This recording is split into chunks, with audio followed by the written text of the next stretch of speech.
I mentioned to you a couple of places where I hope that you would use the word shall as opposed to asked to and should. Over the last month, have you had a chance to go Yes. through that, and will you change that terminology, or are you in agreement to change that terminology? Yes, sir. Yes, sir. Thank you. I guess I'm just trying to understand your form here. So looking at your, the top column there, the verified was 11,298. Correct. So that's 2,152 short from the total that we purchased, correct? Correct. So the 2,152, is that what you, with 1,773 and what? The 2152 is the total difference from 13,450. Then these are the total verified machines at the bottom. So each of these elementary schools also got MacBook Airs. So we verified all those numbers for 379. 379. So that still left us with 1,773 unaccounted for, or the difference. So then if you look at our ADR inventory, the ones we have in inventory for loaners or for when repairs are coming in, that would be 459. Okay.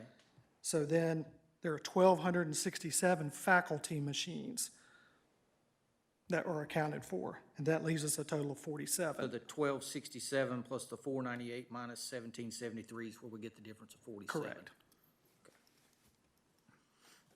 Great question. Fair enough. That's what I want to know. Thank you. Sure. Do you have any idea why you, at two of the schools up in the top,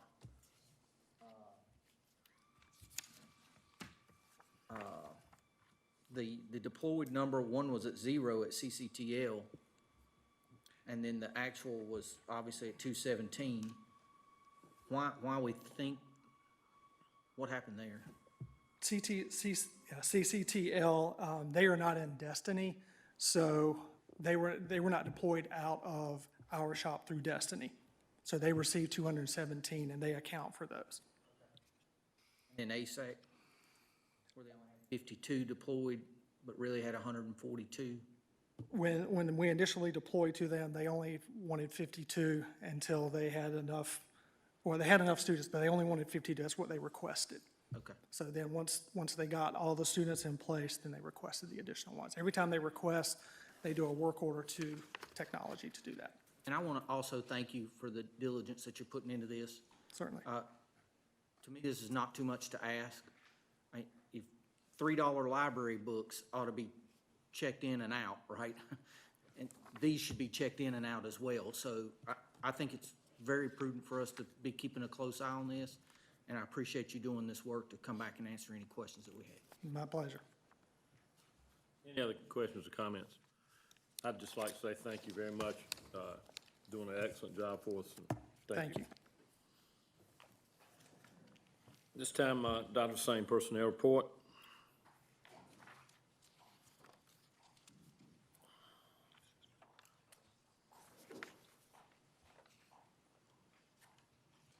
Good evening. You've had the opportunity to review the July personnel report. Let me just state that it's been quite busy with a short summer.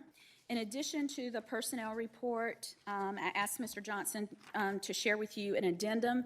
We had some unexpected assistant principal shifts, and we did push to get those interviews. We had 2 full days that we interviewed 24 different candidates on Monday and Tuesday of last week, and have gone through and had finalist interviews with those principals. They have checked all of the references, both written as well as the call references, and so we were trying to submit those because our principals actually start on, our assistant principals actually start on July the 15th. In addition to that, you will note on that addendum, we had a huge celebration with the passage of Senate Bill 219. We had some action that we took on some individuals related to licensure that with the passage of Senate Bill 219 and the governor signing that, that actually gives us some flexibility. And so you will see those relevant individuals on there. And it's also my understanding from Mr. Johnson that there were some questions about when you will see all of the new hires that are going on. We've also been busy with the short summer because you have to wait. You cannot turn over the system until July 1st.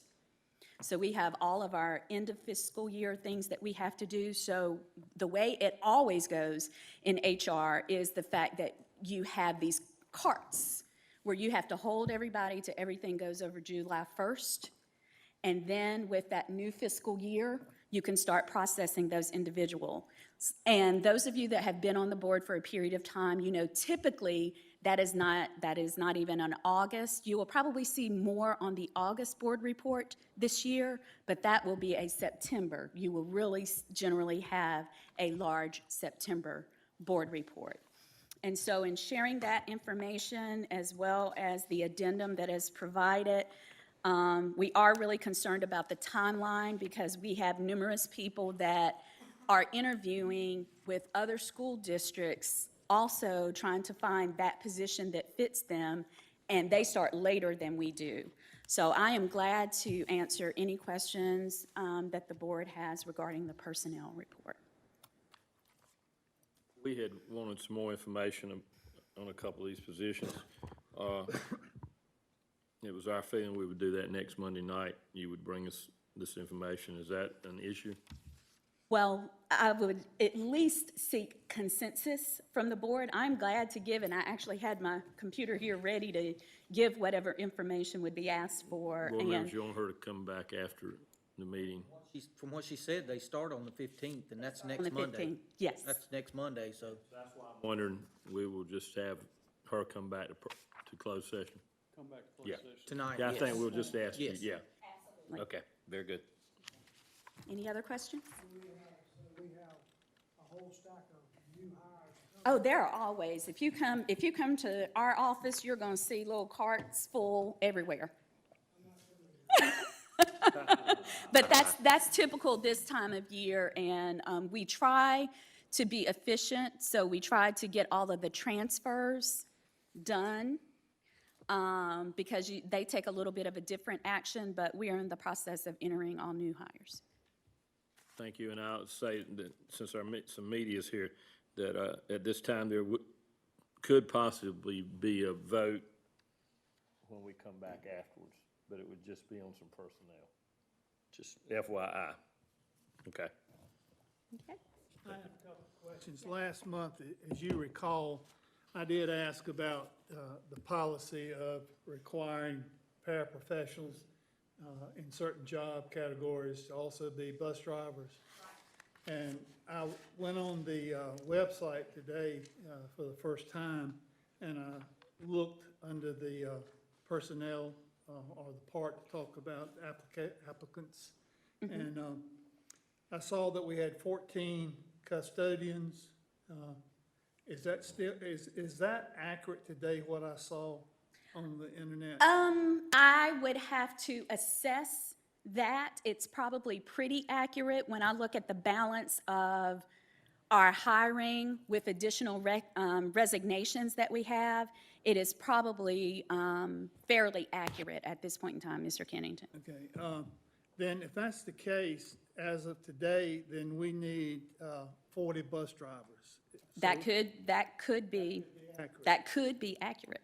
And my question to you is, over the last month, did you and your staff talk about the policy of, in other words, you're advertising for 14 custodians / bus drivers, one paraprofessional / bus driver, and then under the support staff, 11 EC teachers, 9 of which are bus drivers.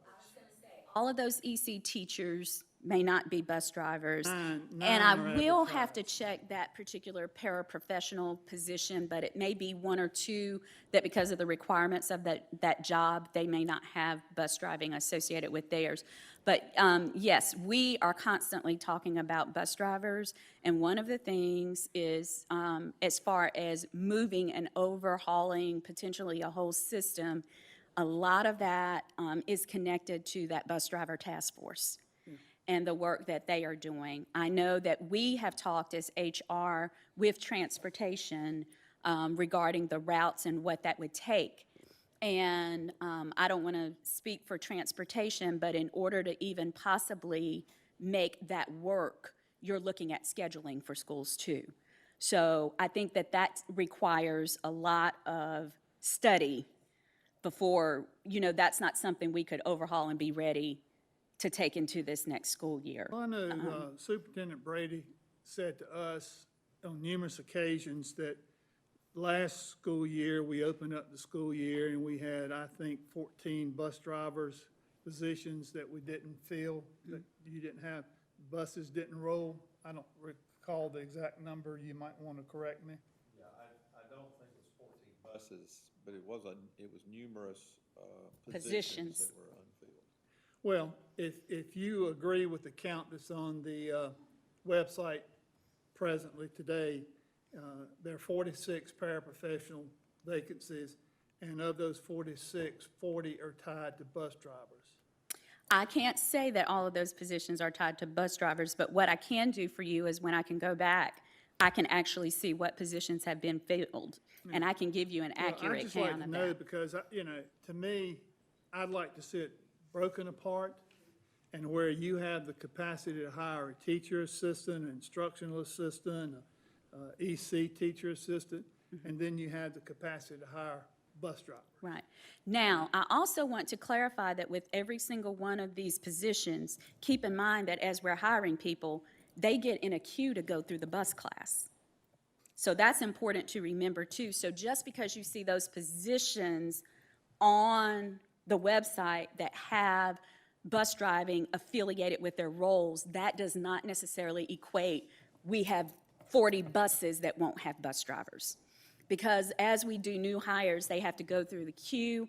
The principals have to shuffle their, schedules based on the number of bus drivers that they have. And we are in constant communication with the principals to say from them, if I do not get these positions hired, I can't run all of my buses. Yeah. So And I we're doing totally that agree with assessment that, and also. I understand that, but on the flip side now, you also are saying that you can't hire 11 EC teacher assistants. You can't hire 14 teacher assistants because they're Absolutely. tied. So the bus driver is causing the principals not to open up school with EC assistants, regular teacher assistants, which are 40. That bus drivers are causing principals not to open up with these assistants. And that's just dead wrong, in my opinion. And I would say that the bus driving is a huge piece of that, but it goes back to the salaries that you've also been talking about as the board.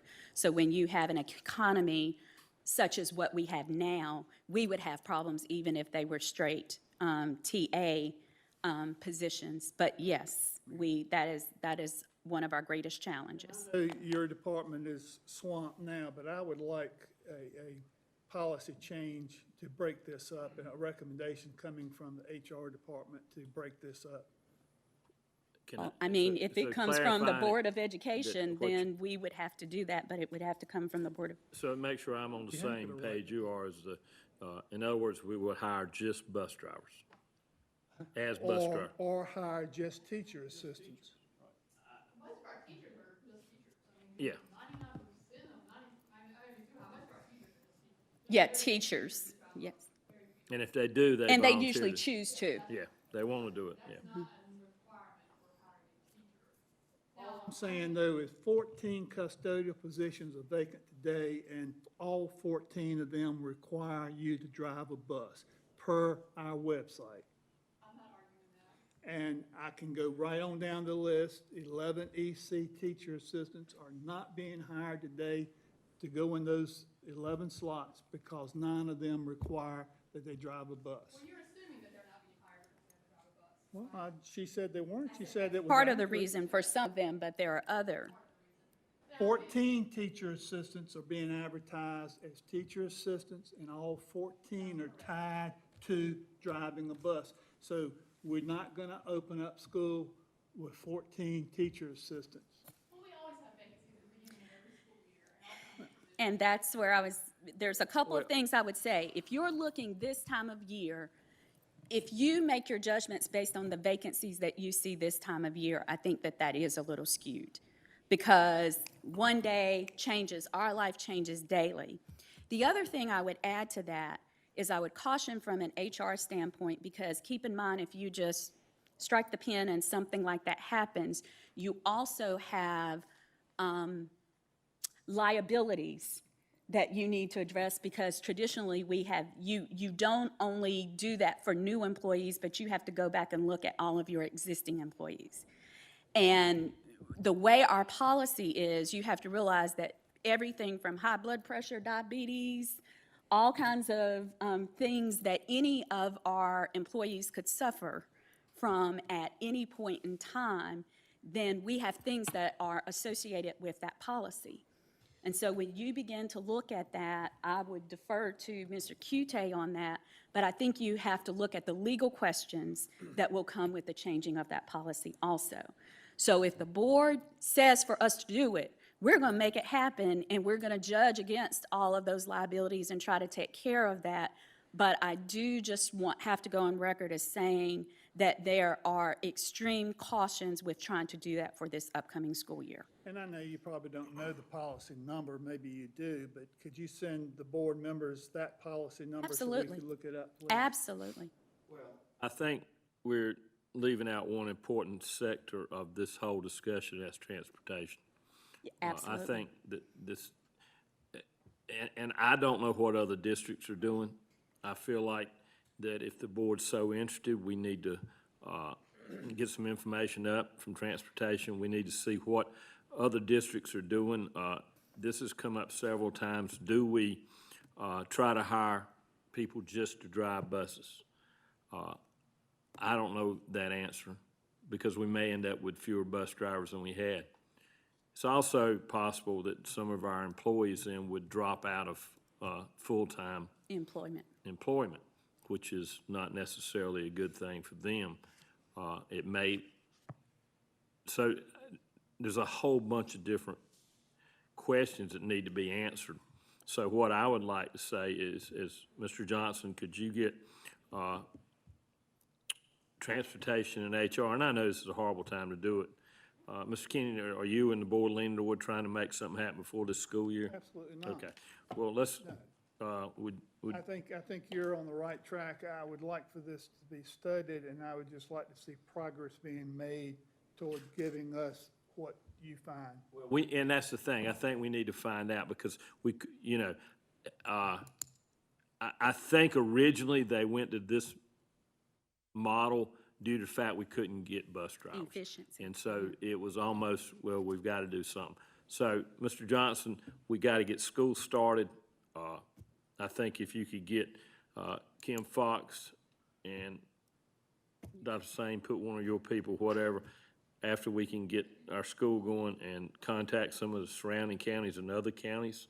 And let's look if there's a better mousetrap out there, because I think bus drivers are getting harder and harder to find. And I do think we're gonna have to do something when Mooresville pays $3 an hour more than we do. Yeah. It's tough. So I think there's some things to be done there. So And would you- Mr. Page, can I add a little piece to that? Much of that research has already been done, because in our conversation with Kim Fox, that's where the routing, the schedules of schools, the impact of that. Kim Fox has also mentioned the potential impact on the transportation efficiency rating. So there are a lot of things in that, and that's supposed to all be part of the bus task force. Do we And so actually have we a- will need to coordinate and make sure that we're just not doing anything in isolation from that work that's going on with the And task I force. had been talking to Ms. White and Ms. Fox. I spoke with the state for a long time about the efficiency, because I think that's an area we're gonna have to seriously look at Absolutely. to balance our efficiency rating, and we could spend 2 hours trying to explain it. You have to know the secret handshake and elbow rub to get that information out of Raleigh. Is this bus task force already set up to, a date Set up, and to- they've already been meeting, but I don't know Can I where ask, their process is. Mr. Johnson, can I put a board member on that? Absolutely. Yes, sir. Thank you for volunteering, Mr. Kennington. Anyway, Mr. Chairman, yes, sir. I'd like to agree with Mr. Kennington totally of what he's just said. I know for a fact that that bus driving thing has hurt us hiring people, and you do too. Now, I said 2 months ago in open session that bus drivers gonna get a raise. Now, I need to know how much to make a motion for.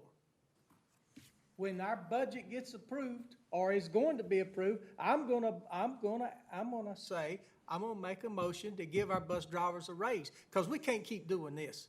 I think that teacher assistants and custodians are important, and if they don't wanna drive a bus, doggone it, we shouldn't have to make them to get the job.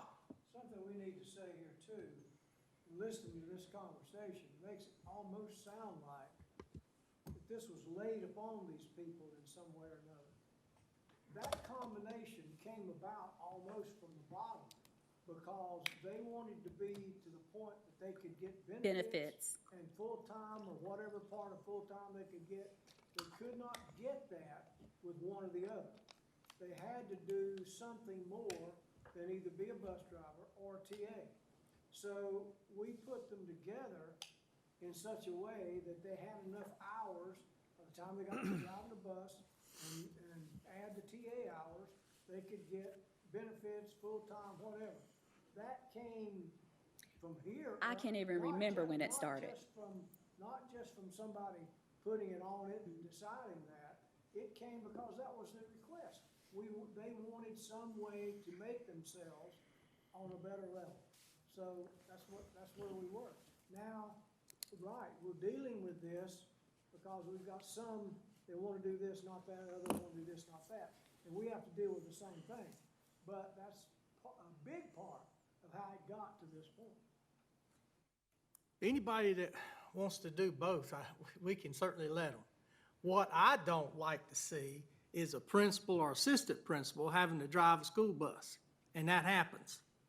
And Oh, and if it's a choice of whether they want to do it or not, you will have principals on buses, because whether or not someone wants to do that job can change from day to day. right, but I mean that if we have enough bus drivers, I want principals and assistant principals at the school and with the children. I don't want them on a bus driving children home unless it's absolutely necessary. And so what I see is we pay the people what they deserve, because they take a huge responsibility. We haven't talked about that so much. But they need to get paid. And this board hadn't done it. And Mr. Howell, I agree with you 100%. They need to get paid, but I also know the difficulty of the conversations we've had regarding the budget. And, you know, that is just something that is very, very difficult just where we sit. And so we want to see all of our employees get what they deserve.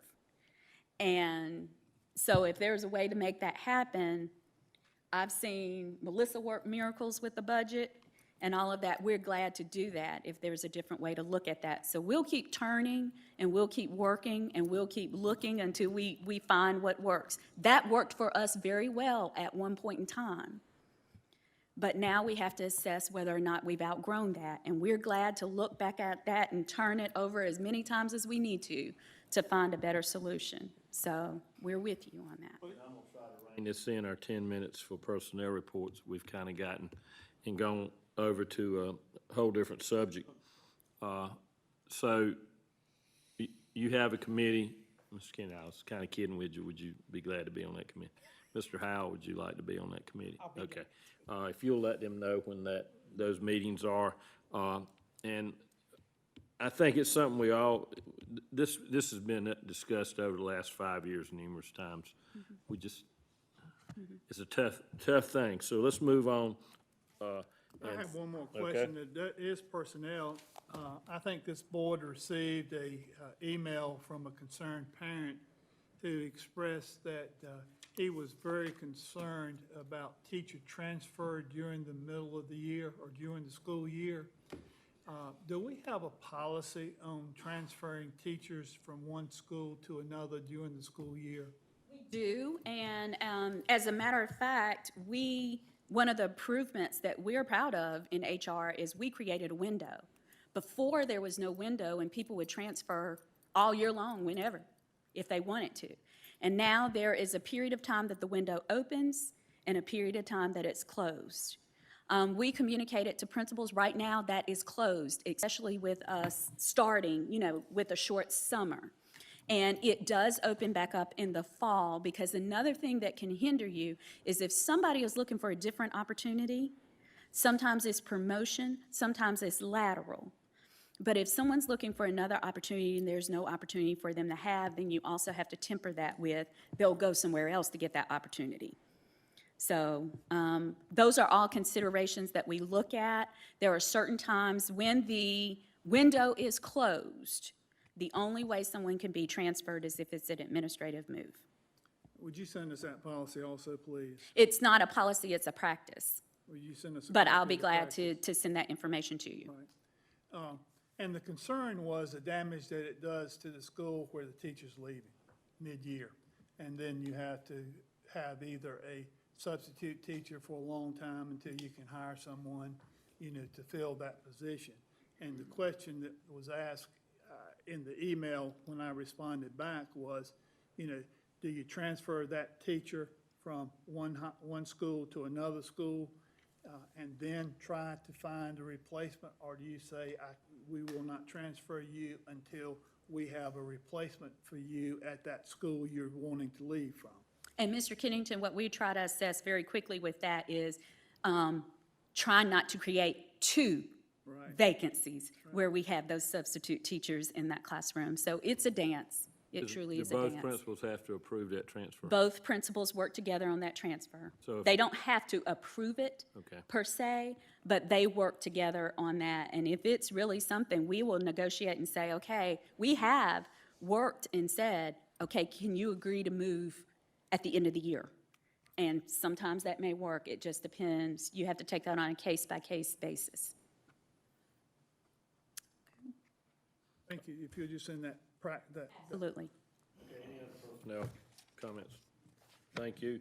This time, Mr. Coutay, you've got a policy for us. Thank you very much. Very quickly, due to edits to Robert's Rules of Order, policy 2330 is requested to be changed, and it's very simple.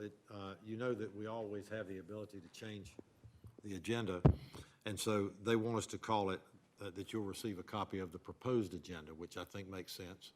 And as you know, that prior to the meeting beginning and before the adoption of the agenda, by majority vote, we can change that.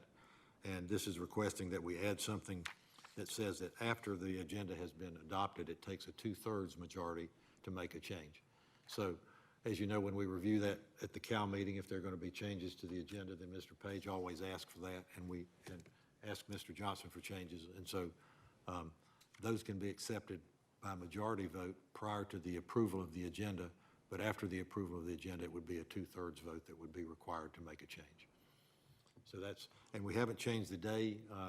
There was a request that we change the number of days prior to which you would receive the agenda, and they wanted to shorten that time frame, and the staff and when Mr. Page and I talked, decided that the time lengths were better to be longer rather than shorter. So we retained the 5 and 10 day period. Really, I think they wanted a 4 and 6 day period. So this is for first reading this month, and I guess it'll sit for 30 days and be approved at your August meeting. Okay, the 5 days, that's not work days, that's regular days, is that correct? That's right. So, because we usually get ours on Wednesday for the BOE, so we're still good there. And 10 days, the 10 days are in effect? 10 days are still in effect? The 10 days are still in effect, too. The 10 days before to get it on the agenda. Is that? 10, yes, and I don't know if that's in here. Yeah, here it is, yeah. That's in the second line of the first paragraph. In other words, it needs to be on the agenda, it needs to be to somebody 10 days, 10 working days. 10 working days before the meeting. Right. You know, but- I'm gonna be honest, I think that's impossible to maintain, in this Well, environment today. Change quickly. Yeah, I mean, things change so quickly, Well, the good thing about your setup is by having the Cal meeting and not taking votes until the regular meeting, even if it doesn't, you know, there's plenty of time to get, I think the idea was to operate with that. I know that, but then when there are changes to the agenda, you can still by majority vote put anything on there. No, we didn't come up with that. That's in our policy already. We haven't made that change. I thought we changed that back years ago. We discussed it, but we didn't change it. We didn't, okay. If you want to, we could, Right now, it says 10 days, but we walk all over 10 days, especially if we count what's added when we come to the meeting. Well, well, there'd be no problem shorting that if the board wished to do so. board members can still put something on there. Board member by timely request have an item placed. But I'm telling you, 10 days in the world today, tons of things change. It's not like it was in the 1950s when, you know, somebody sent you a letter, you got email and you got, You didn't have email in the 50s. that's what I'm saying. Now you got, something happens and changes. I know in Kenny's world, all sorts of stuff. In HR, my gosh, a ton of things can change in HR. We could have a resignation of a major person and 2 days before the board meeting, and, you know, we may, I'm just saying, you could have all sorts of stuff. I think 10 days is, I'd like to see that just to five days, but that's my opinion. After it says here, we approved the agenda right before the meeting, correct? Correct.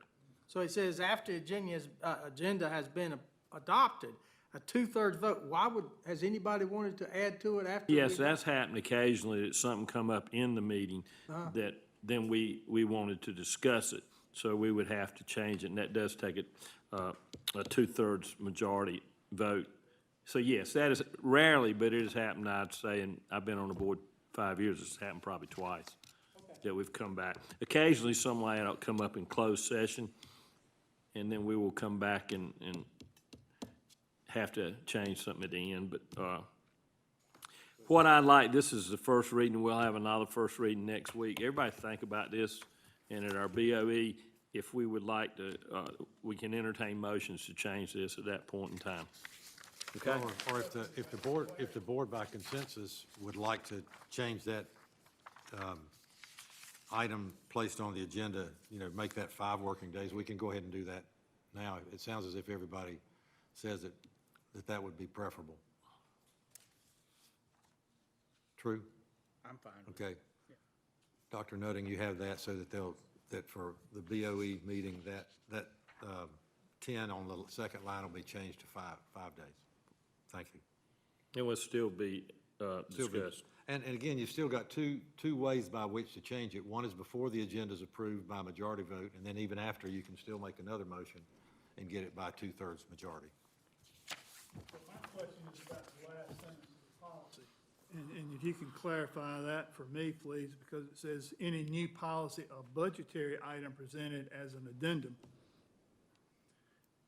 is, you can't take action on it until the next meeting.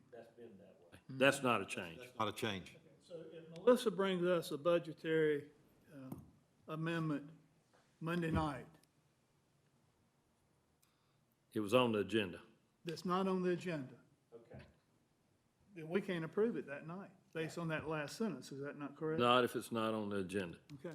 But now, like, she normally has budget record, right. Well, I think the whole idea of those aspects of the policy is that nobody can bring anything before the board that hadn't been vetted by everybody else and the staff and the public and everybody. So it's just not fair to come up at the last minute and say, I got this idea. and you want to railroad something through before staff and the community and your other board members can do it. So that's why it requires the higher percentage to get it on after the agenda's been approved. And then if it's monetary, we can't approve it anyway. Any other questions, comments? Thank you, Mr. Coutay. Sir. Utility telecom waste bill audit, Ms. White. Sure. You got the next one also, Sue, yeah. No, you're down, yeah, I'm sorry, you're down a little further. I think the memo is pretty self-explanatory. We did meet with a company about reviewing our utility bills. You know, you can read the memo. They'll review the bills for the proper surcharges, taxes, tariffs, a lot more detailed information that we really don't have that requisite knowledge about. So as part of doing this, their fee would be contingent basis, 50% of all rebates or refunds off the top based on the audit, and then 50% share of ongoing savings as a result of their efforts for the next 3 years. So there's really nothing to lose per se. Just would like to bring it to the board for your consideration. I cannot say for sure how much this will cost us. You know, our policy is that you have to approve anything that's over $90,000. So this is open-ended, so I wanted to bring it to you for your consideration. So you've talked to other school systems that have used them. Have they given you an idea of what their cost savings have been? Yes, and it was not overly substantial. It was not over $90,000 on an annual basis. And I tried to get this consultant to kind of give me an idea, and you know how that works. You know, they can't really pin that down. They don't know until they look at our bills kind of thing. I do think that we will be one of the larger systems that they have looked at. So, you know, I don't really have an answer for you. I ask that because it comes down to a point where if the cost savings is so great, then why can't we have one of our people look at it? Because there really is a lot of, and Kenny can speak to this, I mean, knowing that the tariffs are correct, on these surcharges, I don't have no idea on our bills, you know, if that's accurate or not. I just don't have that utility, you know, background. Our energy management control does do that. However, he also, whereas electricians have, HVAC have, as well as that. So in order to dig deep into this stuff, we're talking reams and reams of information. You just got to sit down and you got to do it and do it for a long period of time. And he's caught some things, but there may be some opportunities that he's missed on this. We have the staff internally. Yeah, we're really good internally. But it's just a staffing kind of thing right now. It's just really difficult for Melissa and my departments to have people that can sit down and meticulously go through every rate. Yeah, but my point would be like, let's say that we've got $90,000 that we're paying them because they're getting half. Okay, let's just use that number, 45. And that might be enough money for us to put a person on staff to start looking at that. If we see that that's going to be a situation. But now if it's only a $10,000 savings. Right. And again, I think, you know, again, when you talk to some of these same size school systems, you know, did they give you any idea? Well, the one I talked to was Catawba, and I'm not sure they're ADM, but they're maybe 14,000 or 20,000. I think her monthly payment to this consultant was like $2,000. So if you annualize that, you know, it's not right. But who's to say what it's going to be for us, right? I may be wrong, but I don't think it's going to be significant. I think it will be some savings, but I don't think it's going to be huge. How long are we locked in with this company if we, 3 years. 3 years? So the only thing they get paid is half of what they say? Yes. For the ongoing. Is half of what they say. Right, so if they find us refunds or rebates that go in the past, they get 50% of that. And then any revised rates that they find that need to be corrected, you know, that'll be ongoing savings. They'll get that ongoing savings for 3 years. 50%. That's, yes. They're not costing us anything unless they find us And I savings. will say that he wanted 5 years, and we got him down to 3 years, and Let's do it. that's as low as they would go. And I wouldn't go to 5 years anyway, so if he wouldn't come down, I wouldn't have recommended it to you. I think Dr. Miller's right, I think it might not be a big number. I don't think it would. We're, in fact, I know Rob Jackson, who does telecommunications, Thump, has been working with Mr. Evans to do some IP telephony and to change over some things that are gonna save us a lot of money per line. And of course, anything that we're currently working on, we would stipulate, and they wouldn't get any type of savings off that. And so anything they might find at the end of that 3 years, we could use without paying them, That's right. That's right. and we don't pay them anything except half of what they say. Correct. I think the areas they may find a little savings in places. They do. Yep. That's one that I think he's guaranteed he's going to find. He's going to do something on that. Yep. That's the area I think that probably will find some savings. I don't think they'll find a lot of telecommunication. I don't think they'll find a little bit. Okay, we want this brought forward for the next meeting. Okay, we'll put that on the agenda. Thank you. Can we consent to it? Will we have a consent agenda? We can. But since it is financial, I believe I'd rather just do it on, Okay. since we'll be I need to voting on push the the- contract. Is it green? Green right there. Yeah. it's on Can you there. hear me now? Gotta lean forward.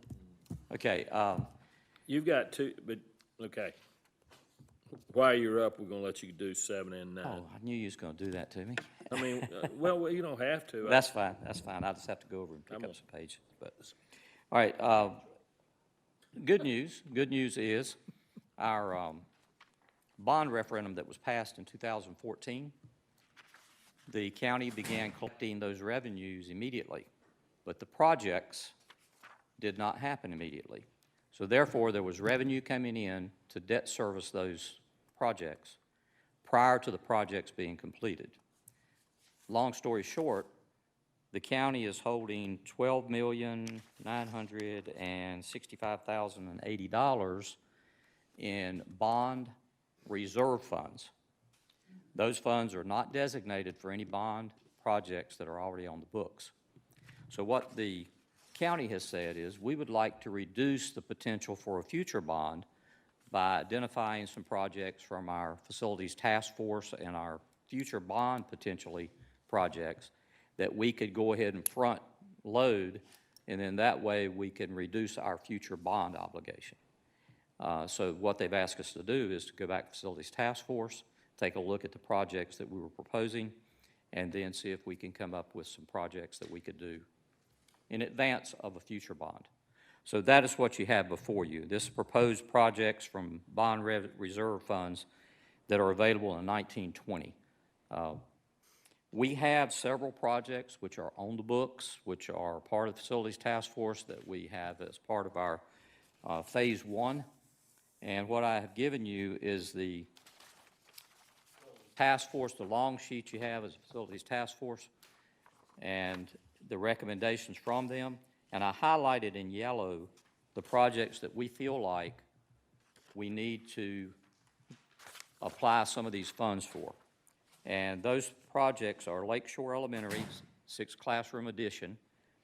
That school is growing, particularly the elementary side, and needs that space.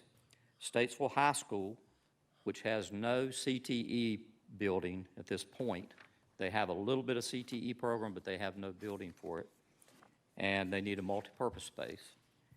And then West High School needs a major renovation and addition to their CTE program. So those are the three the facilities task force, and I would recommend that we fund from this reserve fund in the coming year. In addition, as you may recall, when Mr. Jackson bid the projects for the 2 new middle schools, those projects were projected, the cost on them, in 2014. The actual bids happened in 2017. So in that interim period, the economy changed, the bid market changed, and those projects came in actually surprisingly close to what was projected. So they were about $1 million That is out of 47 million that was estimated. It was about $1 million over the projection. So we had planned on taking that money out of our recurring capital fund, but since these were bond projects, we would propose that we take that $1 million out of the bond proceeds, which is where it originally should have come from. The other $3,715,000 remaining, I would recommend we hold that in contingency because, again, we do not know what the bid market is going to be like when these projects go to bid in a year. The earliest they'd probably go to bid would be about a year because we have to do the architectural engineering design work. So these are the proposals. We still have some other projects we think are important that we need to do. Statesville Middle School needs major renovations, and we propose that that project can be done from our lottery proceeds and from other funding sources, which we'll discuss in the next session or the next discussion. The other project is our Harmony project.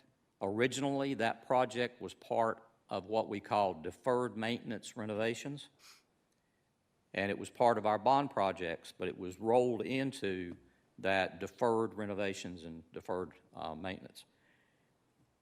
Since that time, we have had architectural and engineering scope of work done on it, and we really need to pull that project out and go ahead and fund that project as a replacement. In 2010, 8-10, we did some major renovations, and those renovations at Harmony were not totally completed the way that we would have liked for them to be because of a lack of funding. That building was supposed to have been replaced at that time, but it was in decent shape, but in order to cut the budget back and make it match the bond revenues that were available at the time, or the COPS, I think it was, that project had to be put on hold. So now that project's moved forward, and we think it's a very important project we need to move forward with. We would propose possibly funding that project or moving it up to our phase one, and funding that project out of our recurring capital and our future bond renovation deferred maintenance part. So we'd like to do that one in the near future. And then our other project is West Middle School, which was part of phase two. And that's a major project that's coming in the future. I think that I'm pretty comfortable that because of our recurring capital funding that we've had over the last few years, we've been able to actually catch up a little bit. And so our $32 million in deferred renovation and maintenance that was in the bond proposal from the facilities task force, we had $32 billion in that first phase. We think that can be reduced and that money applied toward the West Middle project, which when it all comes down, it all will end up pretty much where we were with the original plan. So those are the pieces and parts of this thing, and I know it's a lot to be talking about, but I'll be glad to entertain some discussion on it because I need some board feedback. Well, Chuck and I were on the facilities task force in the meeting. Basically, everything was just simply moved up from the original facilities task force recommendation. With the money, the extra money we have coming in from what the county had saved on the interest rates and all from the past bond, the county's only statement to us was use it to reduce the next bond. In other words, it has to be used for bond projects that were planned for bond. So we just simply moved up the projects that were in phase one, Lakeshore, Statesville, and West, moved them up. That, of course, then brings the Statesville middle piece was also in there. That brings that up. The next part to bring up would be the Harmony. In other words, we're just trying to move them up and start doing them as we get the money to do them. This was unanimously approved by the facilities committee. And now Kenny's going to have to take this to the county commissioners if we approve it. And he'll be doing, did you get on their agenda for the 16th? Yes, Jennifer Christian, who's the chairman of the Facilities Task Force, is on the agenda, but not the, I think it's the August agenda. She was Didn't earliest. get on July, She couldn't get on in July. so we won't vote on this till next week, but any discussion with Kenny on this? Discuss any of this. It's a complex issue. We have lots of needs, and we're trying to do the best we can with the funding we have. Surprised that we, Yes. that the county had this money stored back and they Yeah, let by, us. by the way, for the record, we are not sitting on this money, okay? The county had the money. We didn't even know it was there until they We just found let out us know about it. about it, so. I do have a question. In the Harmony job, it says minimum renovations, $1,262,000. Then it says tear down, replace, $7 million. So are you proposing the $7 million and not the $1 million? Yes. Or, okay. Yes. The 1 million plus is just minimal. It's just to basically patch it up. So we're not gonna do that? No. We're gonna do the $7 million? If we The vote. consensus that I have gotten from most board members. Okay. But I wanted to publicly say that, so. Good. Be honest, that's something I've said over and over again. I'm really tired of throwing good money into old junk. Yeah. You know, sometimes you gotta spend money to save money. If you've been up there and seen that wing, that was supposed to have been redone in what, 2007, somewhere Yeah. back then? And then they didn't have the money, so they didn't redo it. They didn't tear it down and fix it right back then, so, but anyway, that was the recommendation, and that was also approved by the Facilities Task Force. Projects will reduce the future bond. We're estimating that we can reduce that future bond by reducing the deferred maintenance renovation, and with these projects, we can reduce it by about 18 million. Will this open up any monies that we can use for general maintenance? I'm talking about repaving parking lots. I'm talking about filling in gullies that have washed out over the years from new schools. Yeah, I talked to you about that many, many months ago, as you Sure. recall. Will it free up monies to do some of the little things that need to be done at these schools to spruce them up, just from the outside looks of the school? This They might not money- need major Yeah, renovation. this money would not free up for the system as a whole, but it would free up for these particular projects because we can fold some of that into it.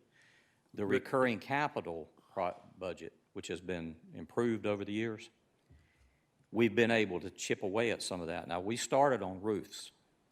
I mean, if you don't have a good roof, you pretty much lost. So we started on roofs, and we got our roofs in reasonably good shape now. Then we were going to HVAC, mechanical equipment. That's the next phase that we're looking at. And then we're also looking at paving. If you noticed on our recurring capital budget, we bumped up our paving quite a bit over the last 2 or 3 years. So yeah, as those funds become available, we'll apply them to those things. But yeah, we have a lot of those kind of things that need to be done. Yeah, to me, it's just, people coming into the community, riding by, I want them to see, not only a beautiful school building, but beautiful school grounds. The Sure. parking lot doesn't have potholes in it, et cetera. You know what I'm saying. Yeah, and that definitely is 3 areas that we're going to try to apply some monies toward in the next couple of years. Well, we will be moving some money out of renovations. I mean, that, in actuality, it looks to me like about 1.2 million that we would be saving because we've pulled it out of the 30 correct. million. So a small amount would be saved. Small amount, but every Yes, little for bit those helps, yes. projects. That's what it looks like.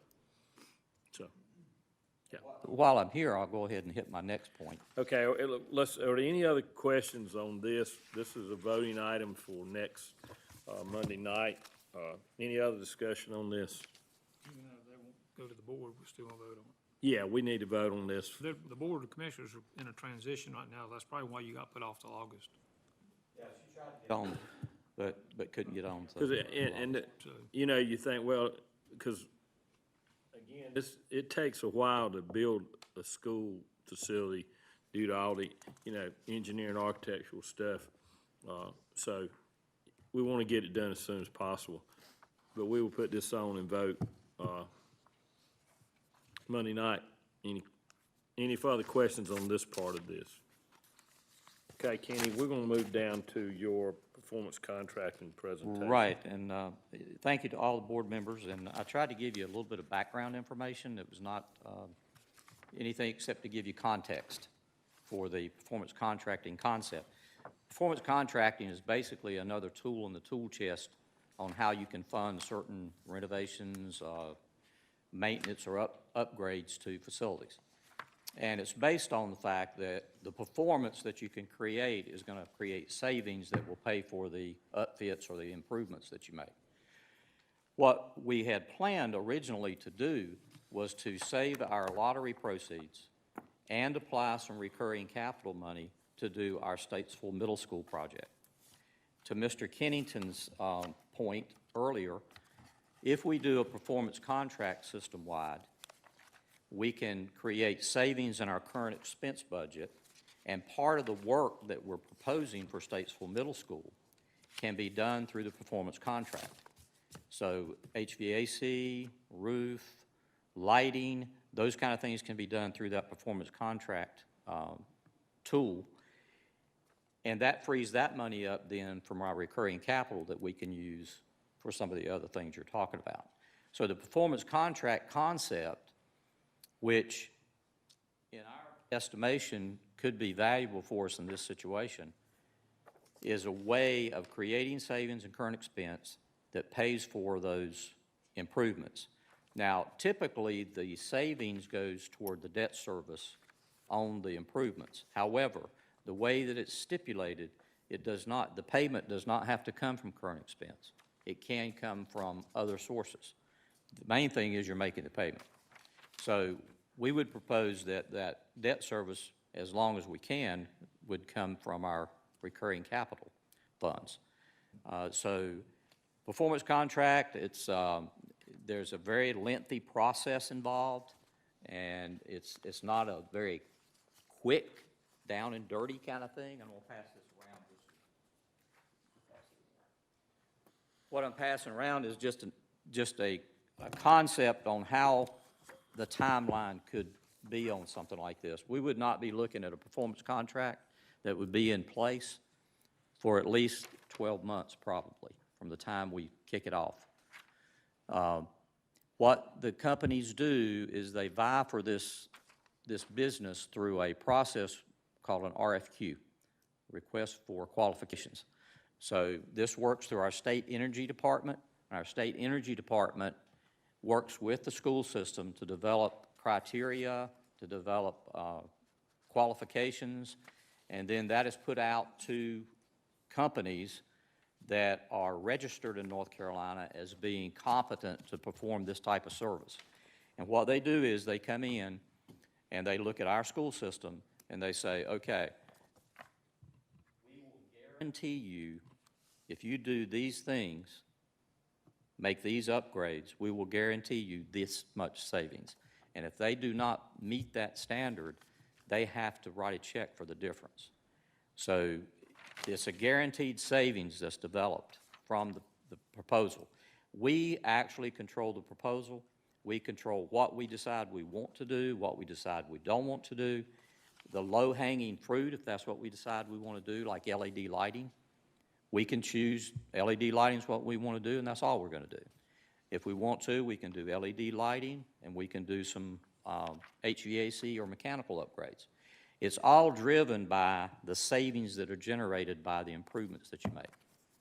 So what I would propose is that we take the next step, which is to bring in our energy office from Raleigh to sit down with us, and we'll create a team to actually come up with an RFQ so we can develop a plan that we can then pick a company, and we'll get to a certain point where they'll do what's called an audit on our system.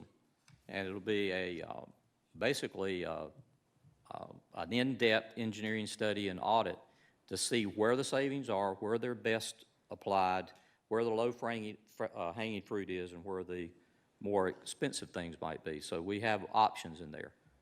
So this is a tool. It's not free.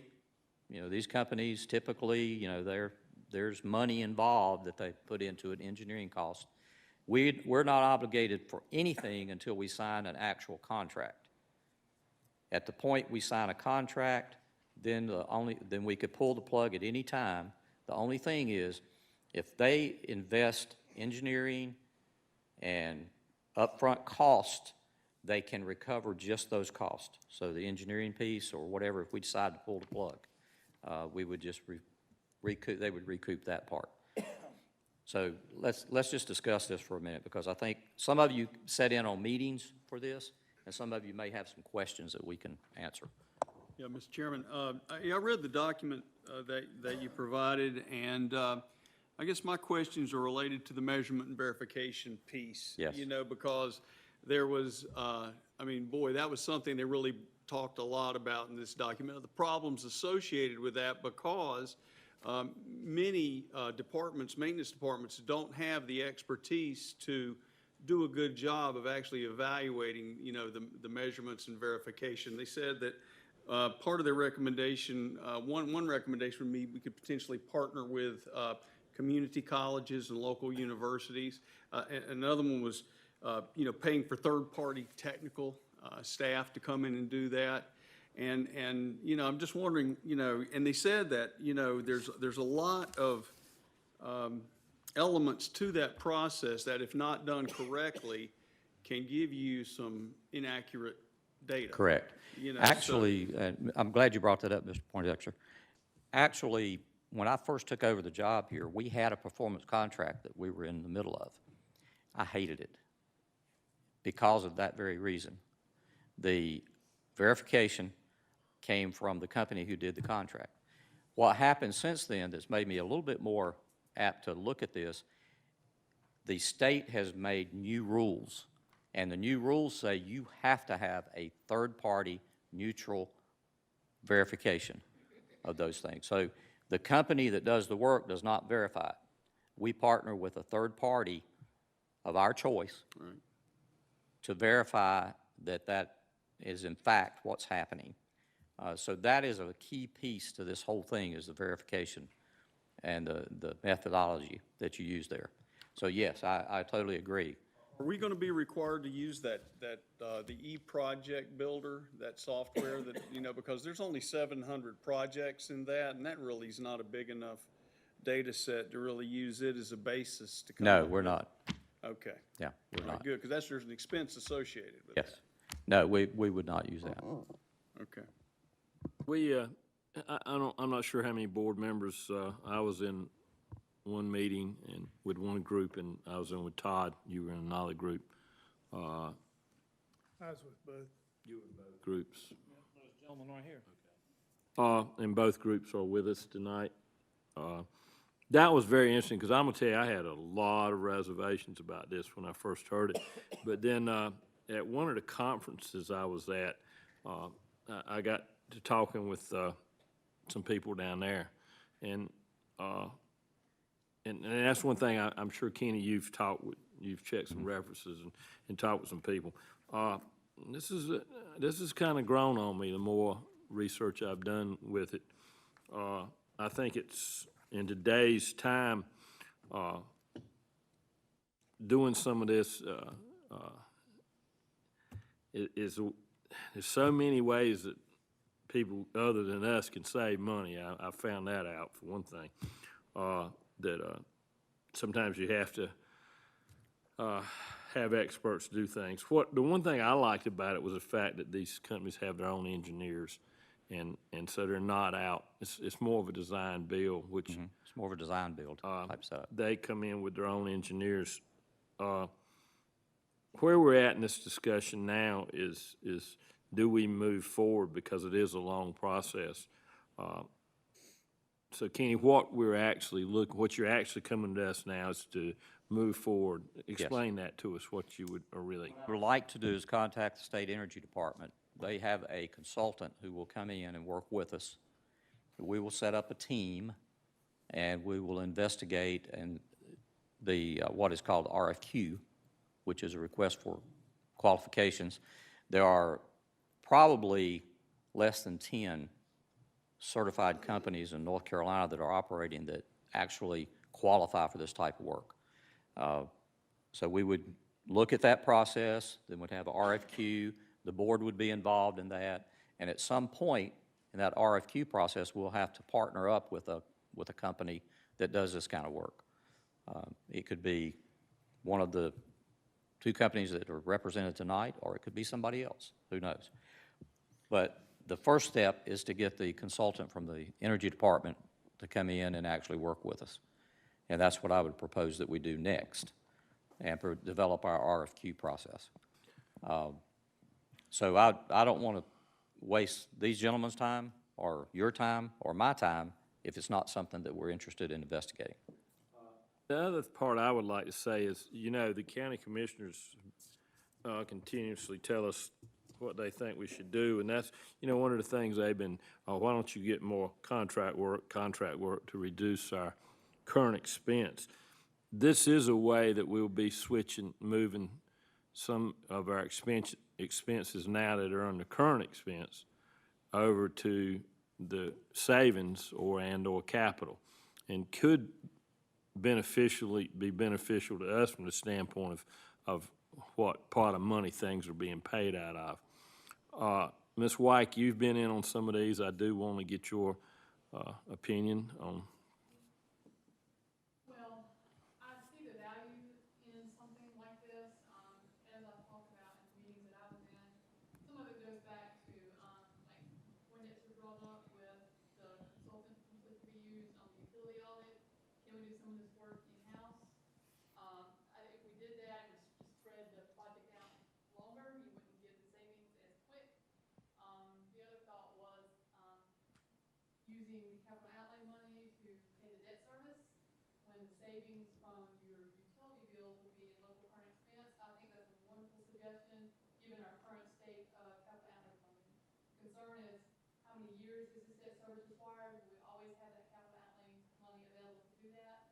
Right now, my main concern on capital outlay, different from yours, is that if we continue with the computers, where we stand right now, current expense cannot afford to make those debt payments. So we need to at least make sure that we have excess capital outlay money to make any potential future computer debt service payments. So I don't, you know, just adding one more expense to capital outlay could potentially impact that. Not in the near future for anything that we can tell, but, you know, the capital outlay funding has been substantially lower than what it is now. But it could be that the capital outlay drops, that the savings that we've been able to accumulate in local current expense over the years gives you more flexibility to pick up some debt service payment for computers. So those are my two concerns: was do we have staff internally that can do any of this work, and just the commitment capital outlay to make the debt payments. Well, I think there are many benefits to this project. and the one thing you said, do we have staff? And that's one of our biggest problems right now is Kenny's staff. We don't have the personnel, and we're getting more and more square footage. We're looking at these other projects. And I'm gonna be honest, Statesville Middle School is something we gotta turn around in a year to get it ready for IB. That was already done. That was handed to us from the 2014 bond. I think that's a perfect place to try this on, but that's just my opinion. It also could be used at Harmony if we were to go that direction. But you guys that were in the meetings. Let me ask at this point, I'm not sure I've heard yet, if I go from the top line up here, step 1, to step 20 down here, none of those steps of which I understand, what's supposed to happen? Are we supposed to save money somewhere, or? What happens, Mr. Kelly, is you enter into an agreement through an RFQ with a company. They come in and do, at a point in the process, they'll do what is called an investment grade audit. They'll bring in engineers, they'll bring in staff that are, have done many of these types of projects. And they will assess our system for potential savings through our upgrading our equipment. It's through utilities is basically what it ends up, gas, water, electricity. And so they'll say, okay, if you do this, we will guarantee you this savings. If you do this, we'll guarantee you this savings, and so on. And we can actually choose to do all, part, or none of those, depending on the savings that we generate. The more savings we generate from that process, that helps to pay for the project. Now, typically what happens is those utilities savings make the payment. But what we're saying is, because of our current expense situation, we would prefer, since we have annual capital, that we make that debt service payment from our capital funds. Now, what do we get from that? We get LED lighting system-wide, let's say. We maybe get upgrades and insulation, windows, anything that could be energy savings. It could be water. It could be changing out fixtures in bathrooms that are less water usage when you're on municipal water. There's all kinds of different things, but you won't know all that until you do the investment grade audit, which is where you really get into the nitty-gritty. But at that point right there, We're not obligated. we're not obligated. I understand that. But at that point right there, I can't remember a single project, a new project that we have done in the past umpteen years that we've not been saying at the same time, if we replace the lighting, we're gonna save money, replace the electricity, we'll save money, We already know those things. So, I mean, the question is, why am I paying somebody to tell me that if I upgrade, I'm gonna save money when I already know that? Is it a percentage or something? No, it's not a percentage. Well, typically, they will estimate anywhere from 20 to 30% savings. Now, we have a utility budget of close to $5 million. So you can figure that. It could be anywhere from $800,000 to $1 million if you did a lot of the things that you need to do. So that's a significant amount of money. Now, the reason we know that savings are there, the reason that we can't take advantage of it is because we don't have the staff. We're changing LED lighting very slowly, very methodically, we're doing some LED lighting system-wide, but it's very slow, very slogging process because my electricians, I've got 4. My electricians also have to maintain all the system square footage at the same time. So it's gonna take them 5 years what we could get done in less than 1. So the upfront cost. Could we contract with a company to provide the service versus do it, through the performance contracting method?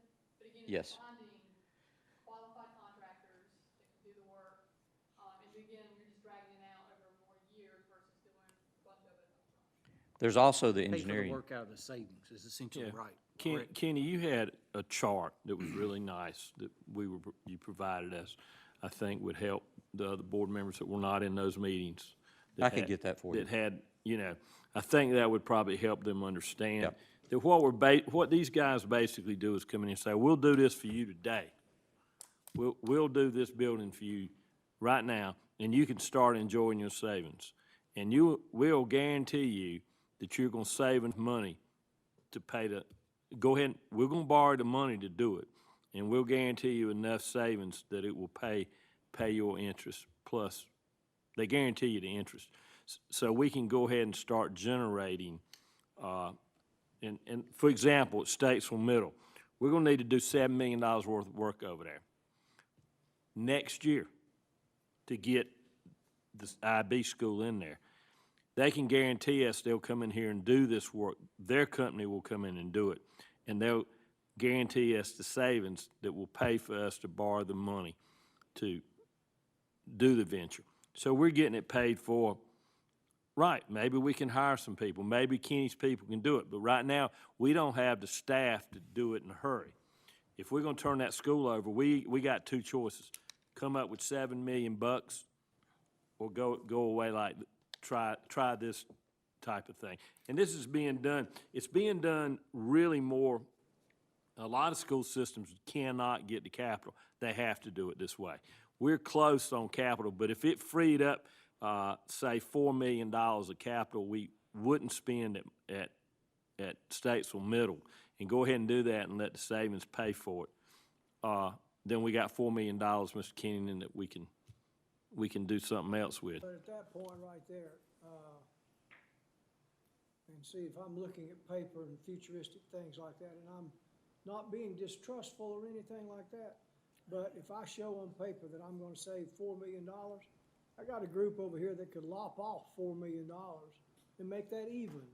before I understand, and that's one of our questions is we're, and there is in the law, I believe, that the county commissioners can't come back and cut our funding because of our savings, but then they can do what they want to do. So I don't disagree with you on that point, and that's something that we have already brought up. And you know, and the county commissioners have to approve all this, but Well, here's the thing that we're facing. We know that our recurring capital budget is growing a little bit. It's growing because of the economy. It could very easily, as Ms. White says, it could go down. But even if it goes down, it's going to have to go down significantly to get to the level that we had it at one time. Which Now, it did. it did when the economy of 10 years ago. But here's the thing, and here's the big but. The county can change that formula on recurring capital, and they very well may do that.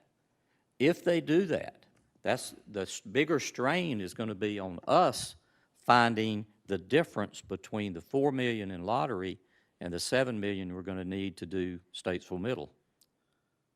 So that means we may have to take all of our recurring capital that we need to use for other services and other things that need to be done and apply that toward Statesville Middle just to get that project done. This way, it frees up that recurring capital because we can pay it out over a 10 or 12-year period, just like a direct placement or a COPS or any other form of debt service. As long as that debt service is being paid, they could care less whether it comes from recurring capital, fund balance, or from savings and utilities. So, you know, it's an option. It's a tool in the toolbox that helps us to bridge that gap on that approximately $3 million that we're going to need at Statesville Middle. We could take the $3 million right here and do it, but then that leaves us in a real tight bind should the bids on these other projects come in over what we expect. So I'm not, to be honest with you, I said I would never do a performance contract again after the one I dealt with. This is a different day and a different rules and different requirements, and the legislature has really tightened it up. And I think most people, if you check around, you're going to find out that North Carolina has some of the best laws when it comes to us, the school board, and protecting our vested interest.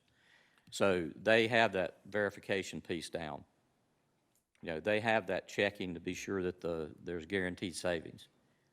The legislature and the Energy Department work hand in hand with us, the Energy Department in particular. They're consultants. So they work for us, and we decide what we want to do and what we don't. So it's an option. Are we talking about Statesville Middle? Yes. Well, we're talking system-wide, but what happens is I'm just using an example.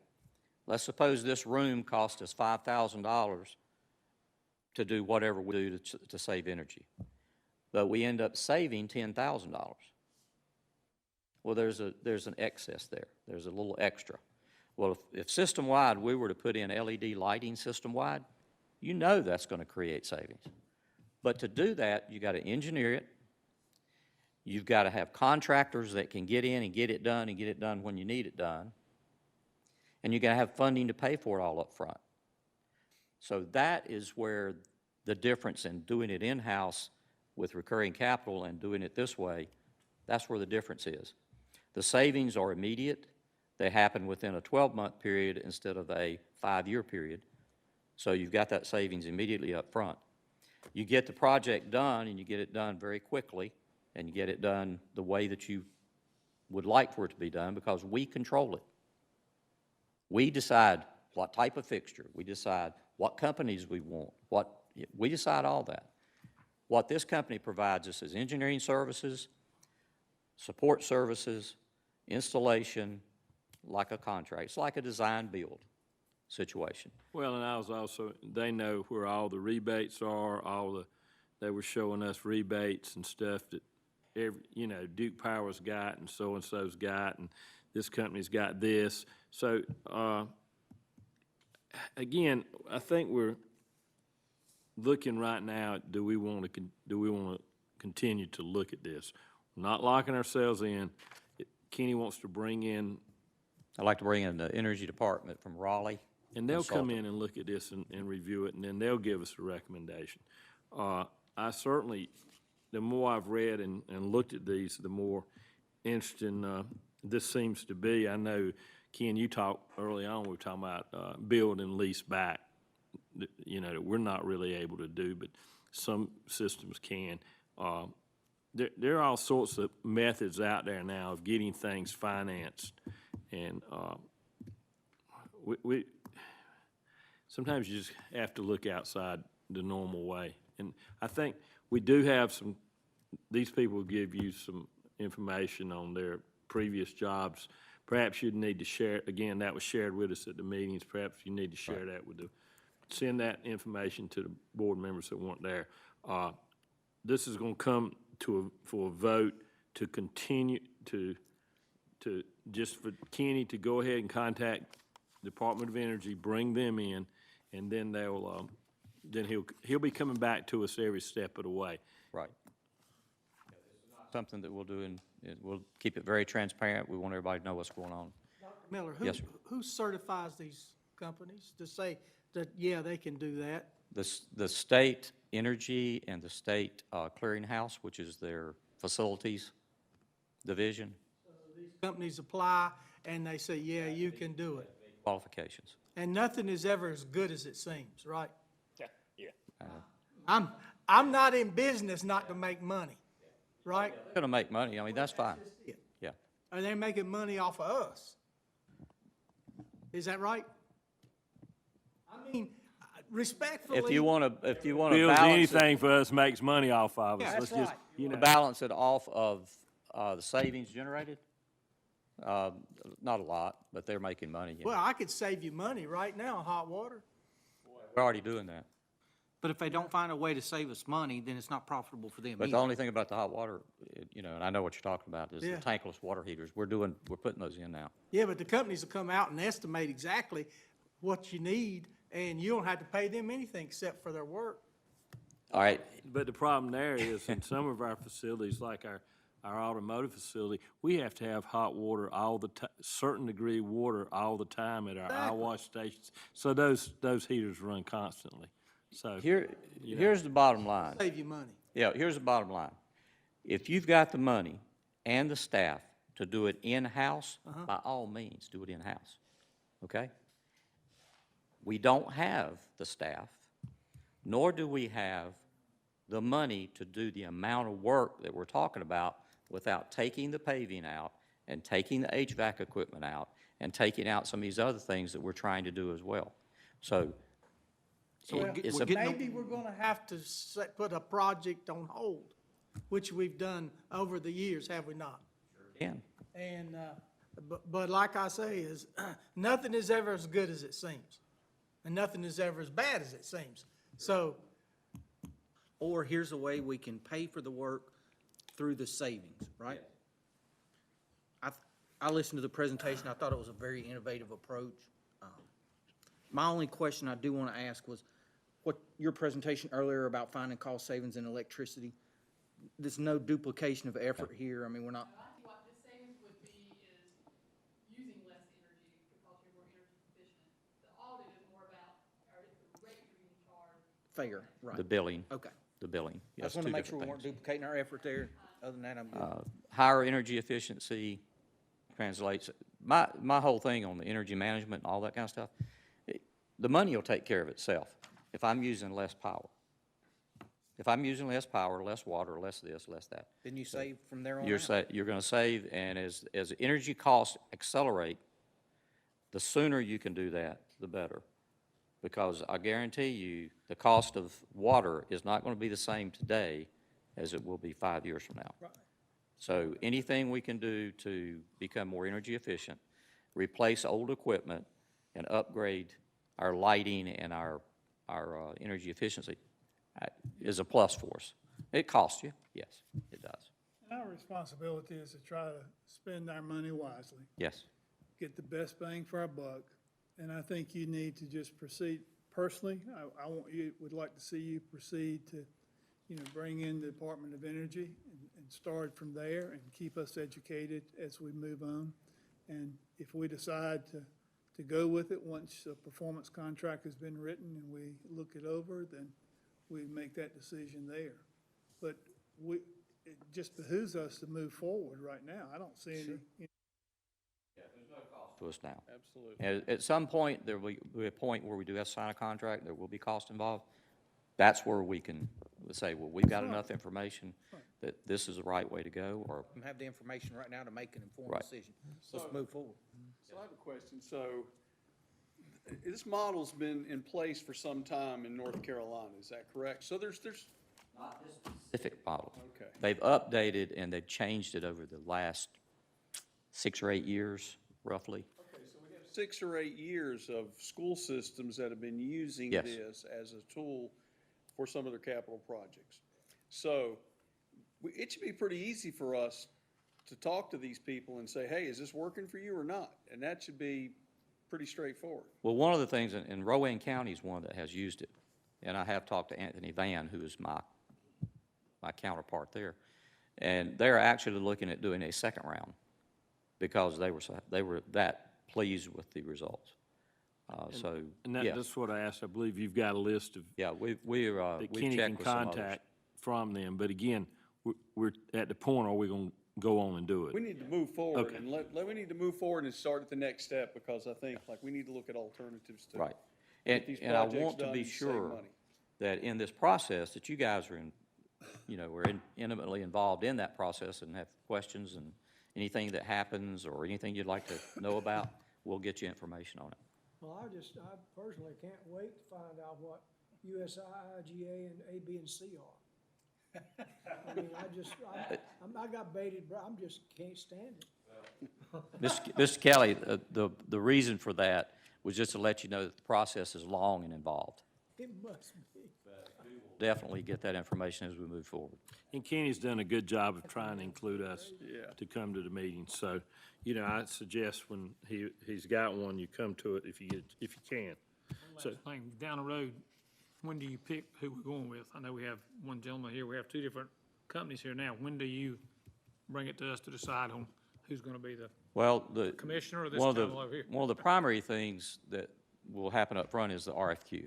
That RFQ process is the process by which you will decide who you want to work with and partner with. Okay, Yeah. And at that point, and I will just say that both of these companies have came, and some of you have met them, and they've done a marvelous job of just informing us and letting us know the process and sort of what it's all about, answering questions. And they would do the same for anybody that has questions, I'm sure. all right, so do we really need a vote on this, or do we just tell Kenny to move on? There's no expense at this I time. don't think we need to vote till we decide Yeah, you don't need to vote on it. decide which company we're going with. Okay, so, The vote actually comes when we decide RFQ. RFQ. That kind of thing. Okay. you have our blessing. Go forth and save us money. I'd like to thank both companies that are here tonight. Yeah, thanks for being here. I was in both their presentations, very, very impressed with both of these companies and the information they shared with us. I'm sure there's going to be other companies jumping when they find out. Be But friends. They must like each other. well, this guy knows too, so they're sitting about as far Anyway, I think one of the hardest jobs, if I had to do it right now, would be picking the company. I was impressed with both. So that's who these guys are. So, and thanks for I mean, you Thanks know, for they have being here. really Yes, been sir. over backwards to help Kenny and go around to the schools. And, you know, they're both trying to sell us something, but that's how they make a living. Well, So, you know. that's Yep. it, man. I love capitalism, so, you know. We're gonna move over to, budget. Guilford, yep. Mr. Johnson, Melissa, y'all, wow us with budget information now. Well, during our last meeting, the board did ask us to reconvene our budget committee, and we did that. And I think the goal that you gave us was to bring you a budget that did not require more than $1.5 million in fund balance use. So what we have tonight in the memo is an explanation of how we think we can do that and maintain a reasonable amount of fund balance use for next school year. Everything is still preliminary because we still don't have a state budget yet, but we're getting our mind wrapped around what we think it might look like. So the memo is fairly self-explanatory. You can see the eliminations that have been made. It might be good to just open this up to your questions if you'd like an explanation or more detail than the memo provides you. Ms. White, how were you able to, shift to the state budget some of this money, the expenses for teachers and TAs? Right, so the teacher assistants, I did find a mistake that I had made in the preliminary budget. Part of that is just the timing. I run, a sign-up report from payroll, and I ran it, and 4 TAs were assigned to my state TA budget. And then, like a month later, I ran it again, and, those same TAs had been moved to the restart budget. So I double counted a couple of TAs. So I found that. So that's what that was. The teachers, the state, I think there were just 1 or 2 teachers there. I know what it was. Title I was able to pick up a few more teachers. Once we got that planning allotment from Title I, we just got that, mid-June. Based on those numbers, we were able to pick up a few more Title I teachers. And so then that has a domino effect into the state budget. So one was a mistake, and one was some additional information on federal funds. So how much money are we talking about with just that piece, do you know? The teacher assistants. Dollars in those 5? No, Oh, we didn't? No, in those 2, no, it was. No, I'm talking about in 1, 2, 3, 4, 5. Yes, Okay, yes. so those 5 things came up with $1 million? Yes. Okay. You know, I'd really like to see us, if you could provide us a worksheet like Yeah, you know, this. and I did mean to attach that to the memo, and I noticed today that it was not attached. So this worksheet is the recommendations from the county to the county commissioners for expansions, and it just highlights the things that we never included in the budget to begin with. Is that what you're talking about? Well, again, and I'm sorry, you were gone last week, I was gone last week. We had the budget for the safety and security from the county, and again, that's why I would love to have a little more time to do this. Public safety funds that we had from the county, and also the worksheet that you give us that has all the numbers on it. That, the expansion And request. of course, could you pass that around? I think that gives us a little more numbers to look at. And I think maybe we need a little more time to digest, see the budget like this. While I'm speaking, I do want us to go ahead and discuss on the back of this sheet from what Ms. White gave us was the $416,000 that we're able to switch to, that were originally put into capital funds, that we're able to switch back to current expense. That was for some computer payment, and I had talked to some board members about it, and, one board member had asked me not to, let's bring that before the board and discuss it. So, were you including that 416 in your reduction? No, it's not a reduction of expense next year. That 416 would be additional revenue in the current year. For the current year, but that would reduce what you took out of our, More flexibility to use additional fund balance next year. right, but that would reduce our fund balance by increase our fund balance by $416,000. Right. Okay, and that's for last year's budget. So can I stop right now, and can we discuss that one issue, since it's actually gonna affect last year's budget? So on the back page, board members, 16,000 that was transferred to Kenny's budget when we got paid for the computers. Kenny has said we can switch that back over to our fund, put it back in fund balance. Right, we had, increase in our recurring capital above what we anticipated. We got an email June 24th from the county that they had miscalculated what our funding should be next year for capital outlay, and we are going to receive an additional $429,000. So that's sort of an offset. So If that makes any difference in your decision. putting it in Kenny's budget, it was felt like we would need to approve putting it back into the fund, to the current expense fund balance. It's okay with Melissa, it's okay with Kenny, you check with the auditors, everything's good with that. It just needs our approval, is that correct? The only caution, I don't even think it's a concern, would the county commissioners have any problem with not, No. so that's my only other thought. I mean, $416,000, we can ask them, but I don't think. I don't know that you need to, They, yeah. I mean, we're just moving it from one savings account to another. And they have asked us to try to increase that was one reason they're doing some of the things they do, trying to increase our current expense. I think that's just a pretty simple accounting move, but it's gonna need our approval. And I would like to have a vote on that at the meeting. I'm not sure if it needs an official vote, unless y'all just want to be that transparent about it. I wanna be that transparent. We should. Absolutely. So let's discuss that, if we've got any discussion on that, since that actually affects our fund balance because of last year, so before we move to this year's budget. Is that, so board members, do you have any questions about moving that $416,000? Can that money be used for some of the raises that we've been talking about? So Okay. I want to just address that if I can. Okay. So I recommend that we use no more than 1.5 million in fund balance, and that's where I'm at right now, right? That takes into account assuming you were going to put this 400,000 back into local. Oh, so you only have 600,000 in reduction, is what you're saying, in reduce? The other way. No, I'm saying that if we did not put that 400,000 into the local current expense, then you could not use as much. It would be my recommendation that you not use 1.5 million in fund balance next year. It would be recommended that you use less.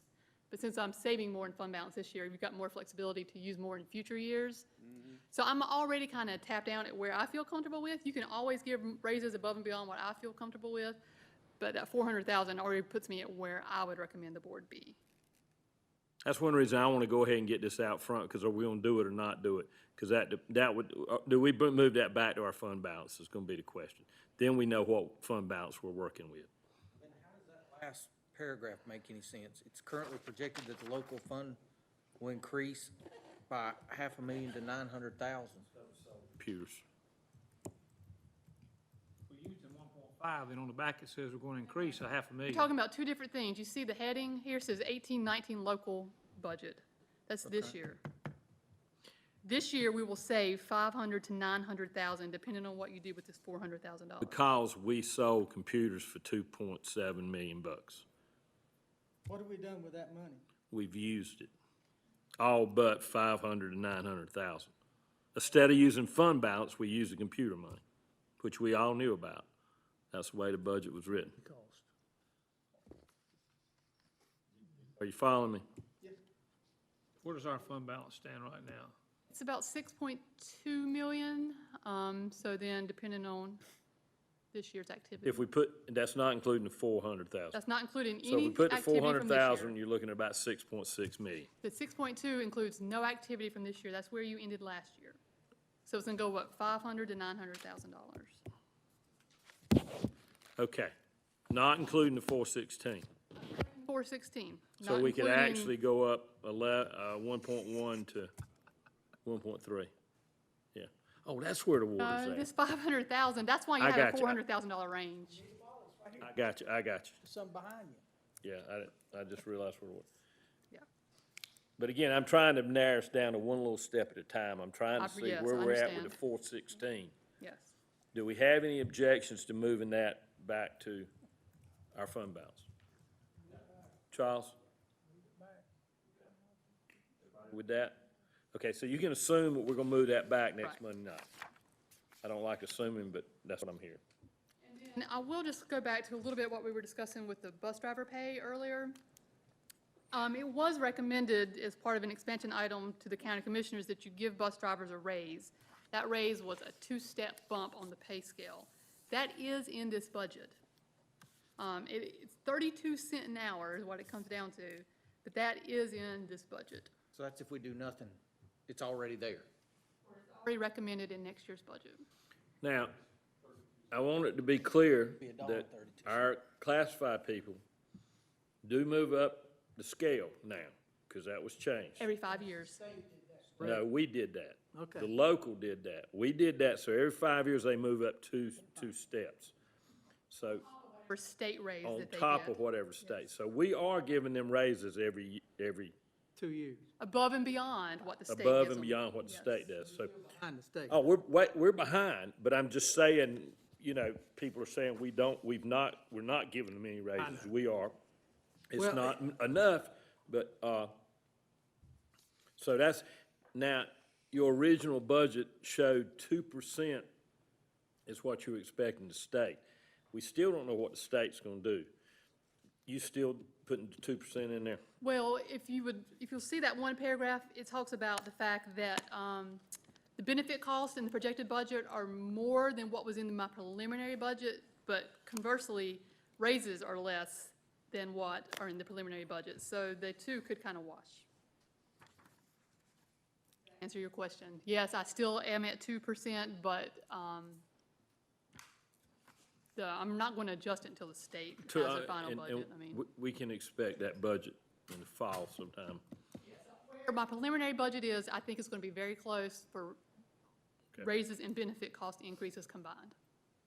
So what you come in here saying is, if we do these eliminations you put on this sheet, we would be down to 1.5 million, which is acceptable to you Right, it's If- just a if- recommendation. if we do it. Well, I'm gonna be honest, and Mr. Keenan, you were in that meeting with me, and I believe that Mr. Keenan and I both said we did not support the word of eliminating these expansion items. That bothers me that that's in this memo, that we're gonna eliminate these positions. Well, they're not there currently, you're just not going to expand, they're not eliminating any existing positions. And it's just a recommendation to you guys. I know, I just don't like the word eliminate. Okay, well, I'll apologize for that word. Do we, Not expand, it's. Eliminating an expansion item, so it's not, it's not like eliminating something we already have. Could have worded that more clearly. well, we're gonna move, I mean, we've gotta sit down and look, because we've gotta look at what we're funding out of the local current, county's safety funds, because we have that in that budget. The personnel are not coming from that budget. We've talked about that. But we're saving some money to pay for some nurses and SROs. We're saving some money, and you've chosen to take those savings potentially and add positions. Add these positions that we are, as part of the Budget Committee's recommendation, to get to your 1.5 million threshold, mine, and I think the board directed me last month to get to 1.5 million. The Budget Committee suggested not adding these positions. But that isn't cutting at 1.5. I'm sorry? The way I look at it, that's not cutting at 1.5. I mean, it seems like the first thing we do is we take away from our students. We take away from our children. And these two positions, whether if you make it 3 nurses or 2 nurses, are directly deal with children. So Support- 90% of our expenses directly deal with children. That's the hard Exactly. part. That's the So hard we part. want to cut that. Is there anything else we can cut that doesn't directly deal with children? That's what I'd like to see.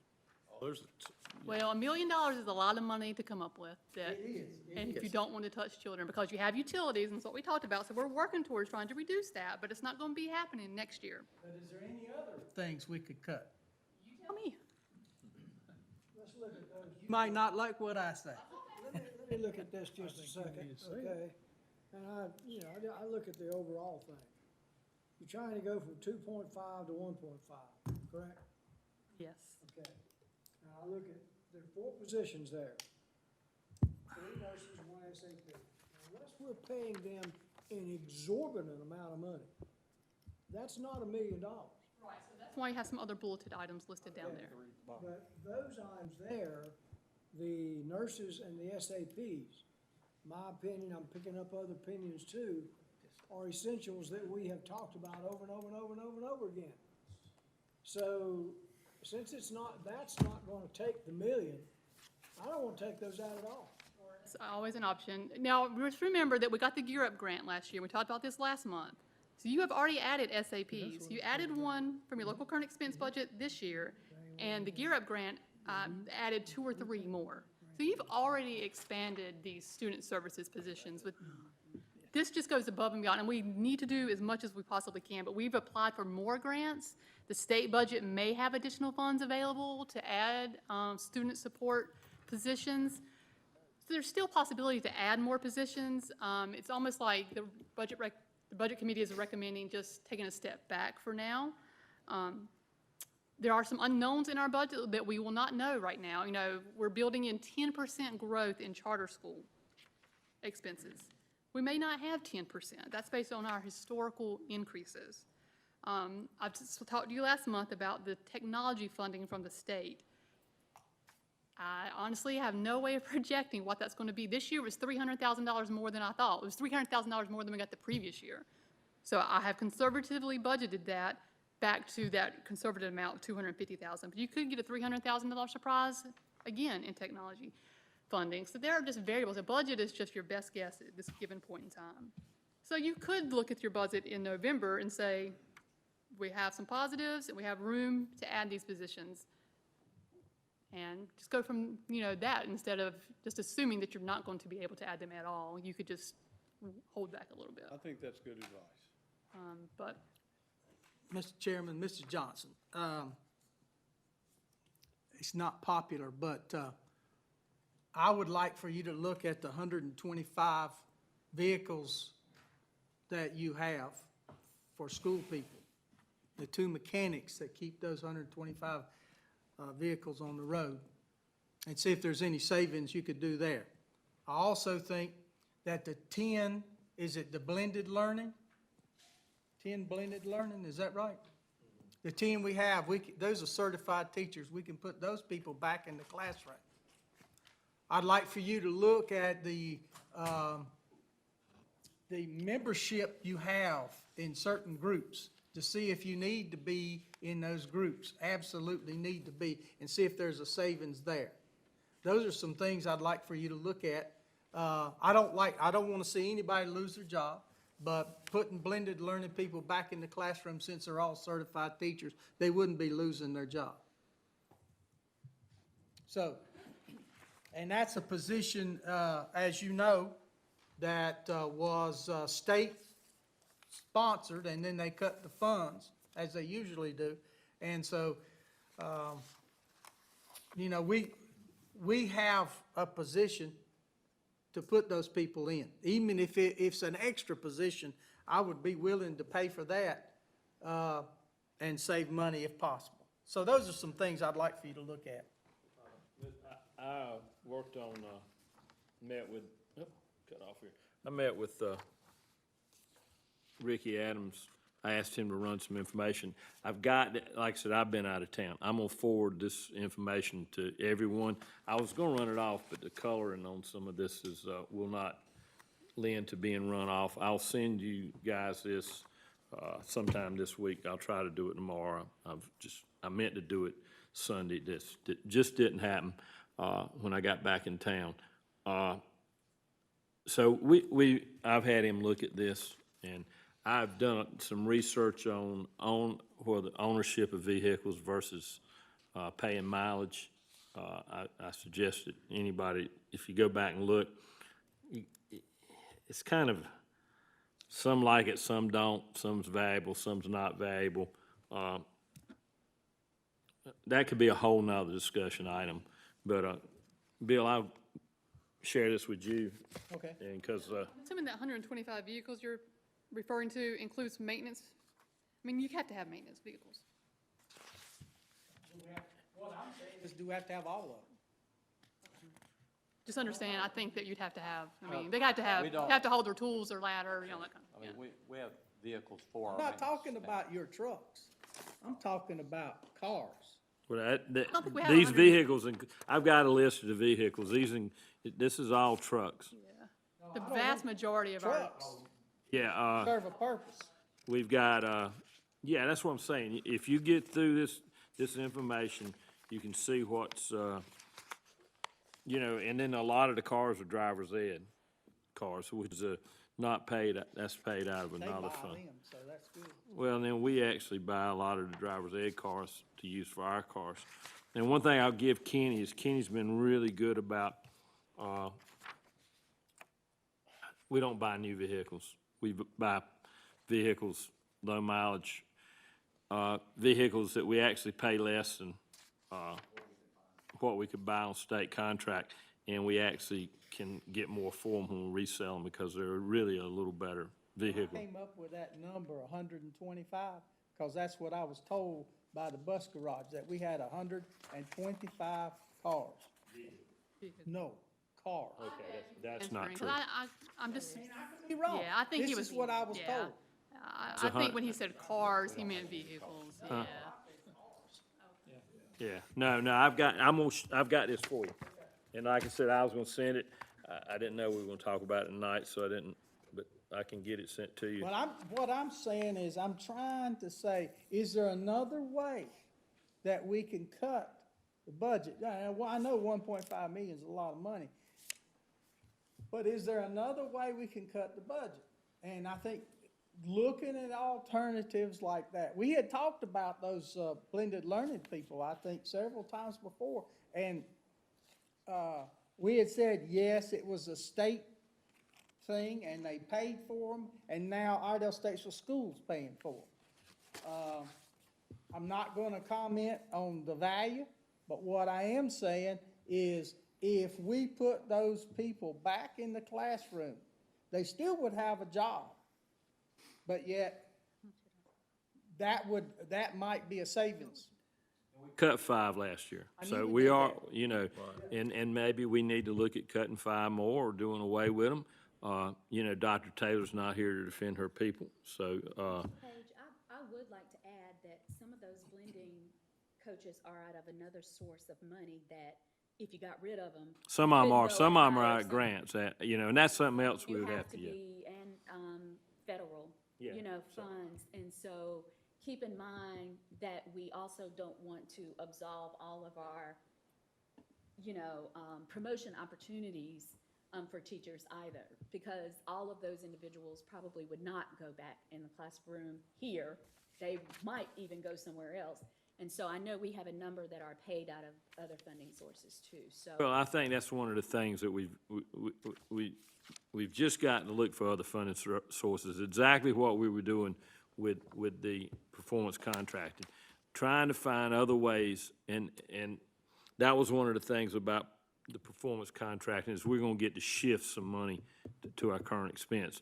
It's also, we're gonna be meeting with the county to discuss the formulas. They did tweak the current expense formula some this year, reduce some of our allotment, but we still had a larger increase in capital expense from them.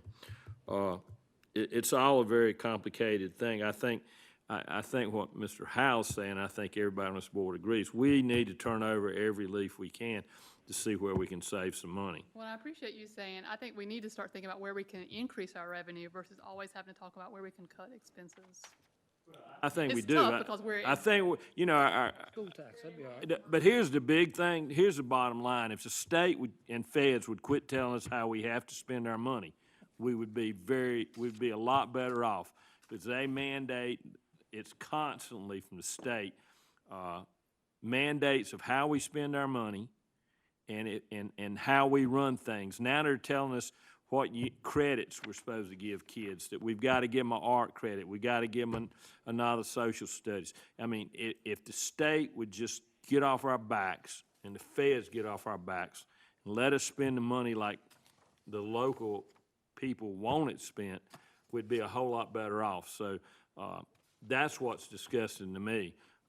You know, they don't put any value in TAs. They give us these classroom sizes. They do it for K-3, and then you can have as many as you want in 4, 5, and 6. They give you teachers allotments for high schools. Then they tell you got to give them this and that. So that's our biggest problem is I would like to say thank you to the staff, because according to North Carolina, we're one of the top 5 schools where taxpayers get more for their money. And that's a fact. Iredell-Statesville Schools is one of the top schools in North Carolina where the money is spent wisely. And we don't get a lot because of fact we're a tier 1 school system. And that hurts us in state budgeting. But Mr. Johnson did a tremendous job. But my whole point was, let's look for something else besides people, if possible. Yeah, Mr. Howell, I made note of those 3 recommendations, and we will. We've looked at them before, but we'll go back and look again. I hear you loud and clear. You're wanting just reassurance that the staff and I have turned over every rock and look for possible savings. So we'll go back and analyze each of those, the district vehicles, the IFs, or blended learning coaches, and any memberships in organizations. Now, a few years ago, we dropped out of Advanced Ed, which is the old Southern Association. But we'll go back and look at these again. We will. Clarify, the 3 nurses and the 1 SAP, we're not cutting anybody's job. No, Those those are were jobs we were looking to expansions. expand. That's And exactly we just right. decided, hey, we're not going to expand them for right now. Melissa's saying, Right. we may come back in December and say, hey, you know what, we do have the money to do That's 1 or right. 2 of those. Great point, Mr. Carver. I think my takeaway from your discussion tonight, and y'all correct me if I'm not right on this, is you've heard from your budget committee and your CFO, who has said, at a minimum, let's wait until mid-year and see if we can expand these items. I think that's pretty reasonable, and it's a win-win as far as I'm hearing, if I'm hearing you correctly. Ms. White had a great point that we need to be looking for some areas and opportunities to get some additional revenue for the school system. That's a great thought. We wrote that Gear Up grant, we got that grant last year that enabled you to add positions. And I think Mr. Page is right on point with trying to work with the county to try to look at a funding formula, and maybe it kind of, we talked about needing to make sure we have enough capital outlay to make this debt service payment for performance contracting. I don't think that shifting a little more from capital to current would impact that. Yeah. But we have seen substantial increases in our capital outlay funding. It'd be nice to have some of that increase come to local. Well, I met with Beth Jones, and she, in Davie County, where she's from, they had a formula, so she's bringing that. We had been meeting with Jeff McNeely, of course. Now, congratulations to Jeff McNeely. He's our new House rep, replacing Rena Turner. And Mr. Johnson, we should do something for Rena. She was very good to us. So can we put that on one of our agendas to bring her in to recognize her, please? Yeah. Then, so, right now, we're going to be in a holding pattern on the county commissioners until they get their fifth person. I will say that it's not directly related to this local current expense budget, but Kenny, do you want to tell them about the grant that you got for the safety money? We received a safety grant, $479,000, that will go toward cameras and communications upgrades, mostly capital kind of investment. Just found out about that today. Oh, good. We'll have to bring that to for them to approve based on that policy. Right. but- So, and I think we're trying to do that. I feel like we're gonna be moving in the right direction with the commissioners. Of course, I think a lot depends on who replaces, because, we get a lot of 3-2 votes with them when it comes to the school system. So we'll see how that goes. The other thing, Mr. Johnson, that I do think that Bill's point about looking, we all are just talking about expansion. What do we do with expansion? What cuts do we make in the expansion budget? My concern is I want to look at the other budget, not necessarily the expansion budget. I want to look and see, and that's where I think Mr. Howell's point is, I want the staff to look through this entire budget, not just the expansion budget, and see if there are any monies that can be eliminated because the program is no longer of service or it can be spent in a better way. Or potentially deferred, like the IB program Right. at Statesville. It hasn't been there until now. Maybe wait till next year because we apparently have some capital for construction that's part of that too. You alluded to that a while back. We did not just look at expansion items, but that was what the budget committee brought forth, was how, to get down to the 1.5 million, was scaling back expansion items. We did, as a group, discuss whether any existing expenditures that could be scaled back.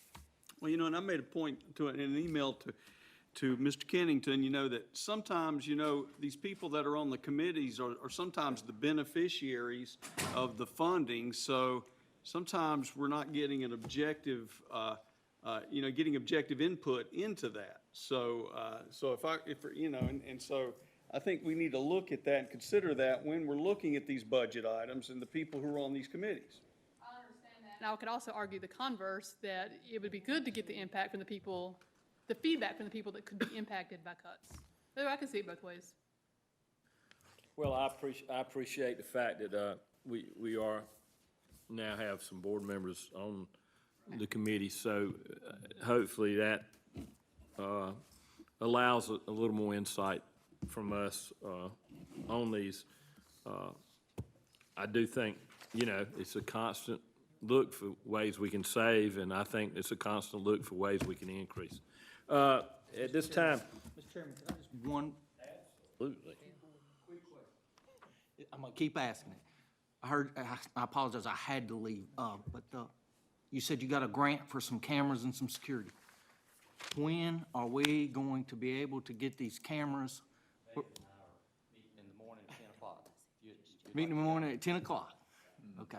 He has an idea on how we can I do mean, that. upgrades to cameras are fantastic, are wonderful, but if the people who need to see them can't see them, it Absolutely. does us no good. So can we please? And maybe we need to bring in some of the county people, maybe tomorrow morning's this tour. Candy with the emergency manager. Okay, yeah. I've already talked to her. 'Cause I think that's high on, And I, She shot me an email the other day, and that's the reason David and I are meeting in the morning. and Candy's fine, but I would really like to see you have a law enforcement partner there. I ain't saying it's gotta be somebody from the sheriff's office, but I would really love to see, I don't care if it's Mooresville PD, Statesville PD, you need some law enforcement partner there so that we can get access to that.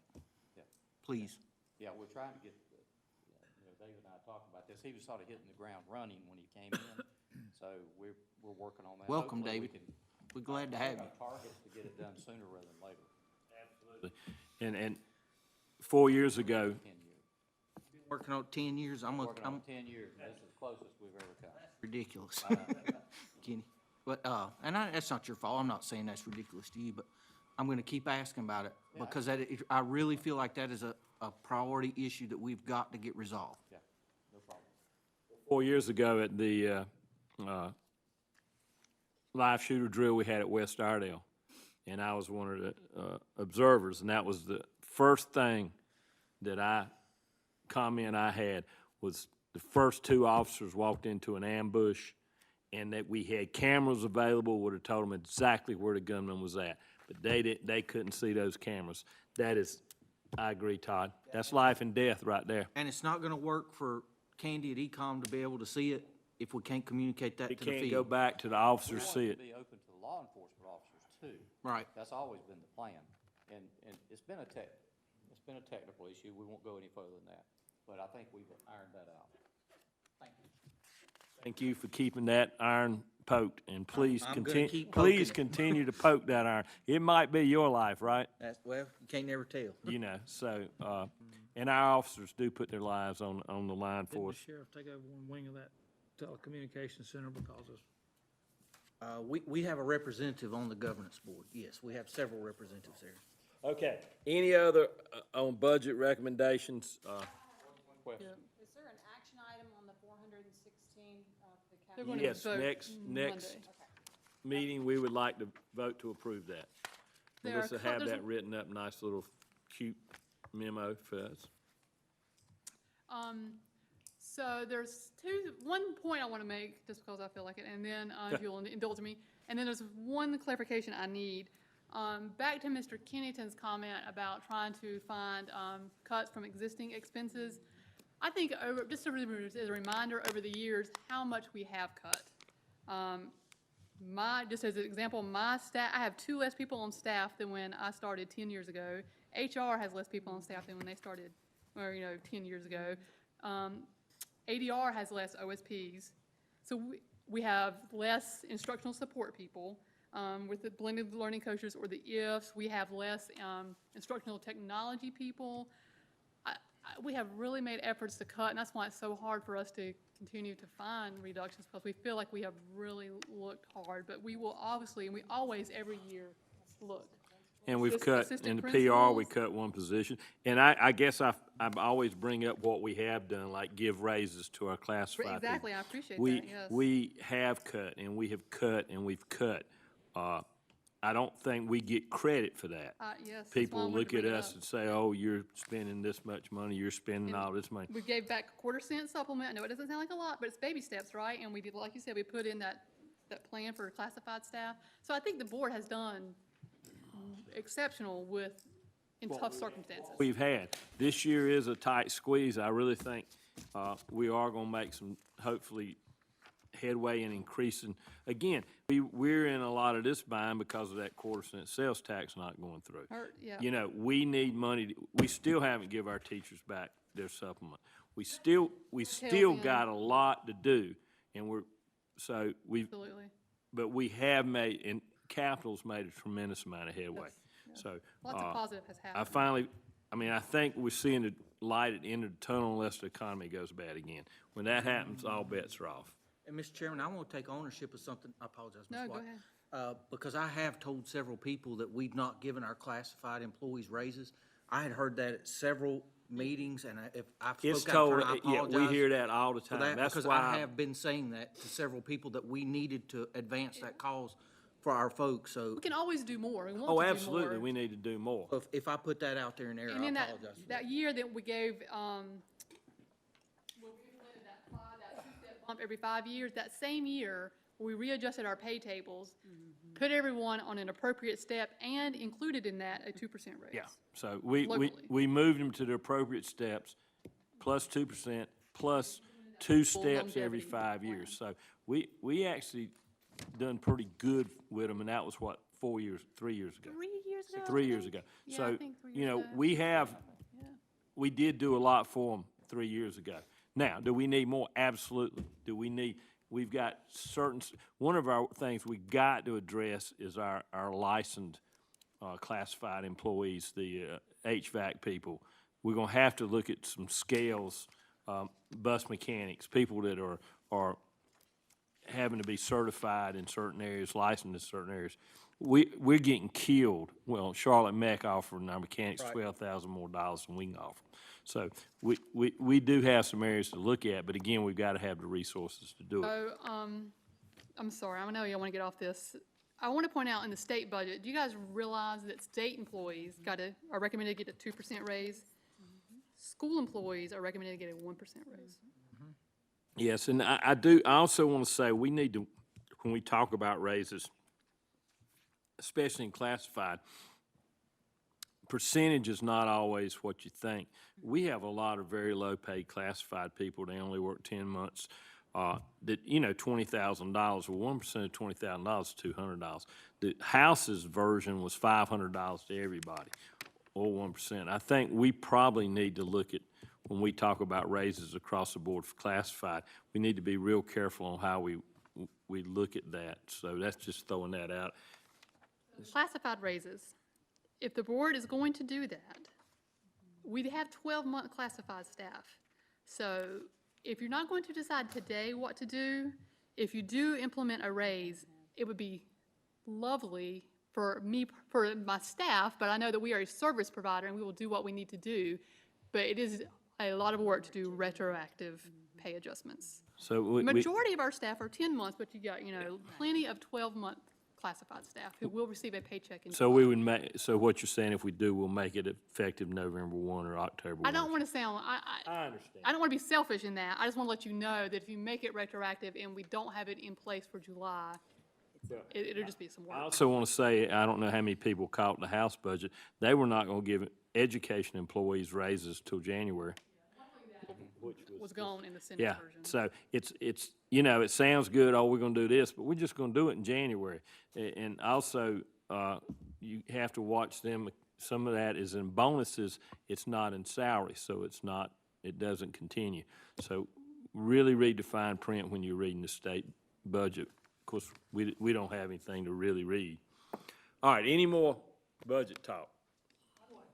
Ask, in the preliminary budget, not the expansion budget, and under technology, you've got a telecommunication expense increase of $244,000, and your rationale for that was projected to have reduced state funds in 1920. Have you heard whether that is going to be reduced in the tentative budget that right now is on the governor's desk? That's what I alluded to earlier, and I'm not making this up, but I have no idea how much technology funding I'm going to get from the state. It has historically been about $250,000. This year, it jumped up like $300,000 higher than it has been. So when I did the budget this year, I was conservative, and I bumped it back down to what it has been historically. That's what I'm saying. You could get a surprise again. That's why it's not an increase in expense, it's just a decrease in revenue. $244,000 increase. It is going to increase your expense State because we budget. don't have the state revenue. You know, it's going to increase your local expense, not your overall expense. Explain the fuel cost increasing $390,000. Is that in? Can you tell me? Yes, it's under yellow bus transportation. Yes, that is based on projected expenses for yellow bus transportation. It's based on this year's expenses continuing for next So year. fuel costs are gonna go up 150%.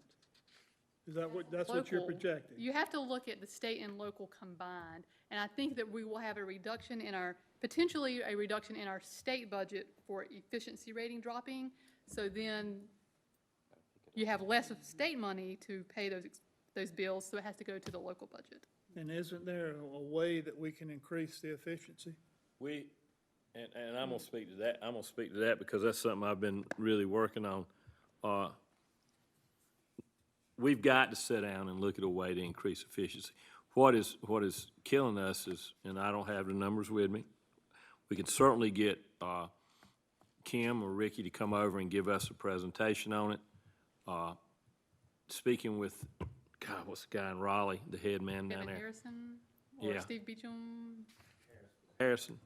Yeah, he was great. He spent over an hour on the phone with me, and he ran a lot of comparisons. I talked to Ms. Wyke about the fact that we can plug in things. It is so complicated how much money you spend. If we give bus drivers raises and mechanics raises, that's going to lower our efficiency. If we have less students ride the bus, that lowers our efficiency. The number of buses we have lowered. One thing that's really hurt our efficiency are our IB schools. The Career Center hurts our efficiency because those kids, that mileage and expense of bringing the kids from the different schools here goes against it costs us money, but then it also goes against our efficiency. So our efficiency has gone down. The problem is, it's based against other systems' efficiency. You take Alexander County, which is like this big, with one high school, and their efficiency is great, because boy, everybody goes to that school, and that's all they move. And everybody goes there. It's so complex. So if we do give raises, that's gonna hurt our efficiency. And it's a catch-22. And if it hurts our efficiency and it goes down 1%, that's 1% of all the money how much do we get from the state? For 5 million. 5 million. Take 1% of 5 million, folks. When we raise salaries, that's a cost we're not gonna know. You're gonna say, well, we're raising salaries $200,000. That's not a whole lot of money. But if we lose 1% of $5 million, we've just lost a lot of money. So that's the complexity of that issue. And I think, Mr. Harrison, did he not say that we had less students we were transporting, but still the same number of miles? We've added a bus, and we're actually more miles because of our choice programs. And we have a tremendous number of less students than we used to have riding buses. So the fewer students we have, now, does that mean we need to seriously look at some of our busing? We're busing kids a long ways. Now, Kenny and I have sat down and we've looked at the maps. When we open these 2 new middle schools, we're gonna have to redistrict. And that's just the bottom line. Nobody wants to hear that, but we're gonna have to redistrict. And that's gotta come up very, very soon to us, because that's gonna be for next year. Now, that's gonna be hot for us to do. We need to look at, when we redistrict, common sense approaches to our bus rides and quit busing kids a long ways to a school. I hate to, that's just something we're gonna have to do. I don't think we'll be able to do a lot this year, just too short a notice, but I think we really sit down with Kim, even if we need to get the gentleman from Raleigh to come up and visit with us, we really need to look at how to get our bus efficiency up, because it has dropped. It's been a slow drop for about the last 6, 7 years. And this career center is one of the reasons. I'm gonna just be honest with you. I think it was as high as 94%. I think it's down to 85%. I think 87 this past year. The other thing you gotta look at, and I think, Mr. Kenyon, that the budget on transportation is a year late. In other words, we get money based on last year's for this year's. So that's one reason fuel costs kind of don't ride with the actual cost of fuel. But our fuel costs have gone up because we're driving more miles. Well, we can't ask our people to improve the efficiency without giving them the Tools to do it. horsepower they need to make our system more And efficient. one thing we've done is we have really upped the efficiency at the bus garage. That is what we're doing with less people, simply because we've gone in there and really parts are available now. Spreading the stops out would also increase the efficiency. Right, And absolutely. I know that's gonna cause parents to, have issues for that, but if it's, we're saving our nose to spite our face here. We've got to increase our efficiency. Right. Because we don't have the revenue to do the things that we need to do to get And things done. people have got to look at that, Right. go back to this quarter-cent sales tax. It's gonna be a folks. cost. We got to pay for this somehow. And does that mean now if we're not going down that road to pick the kids up, you're going to have to drive it to the corner?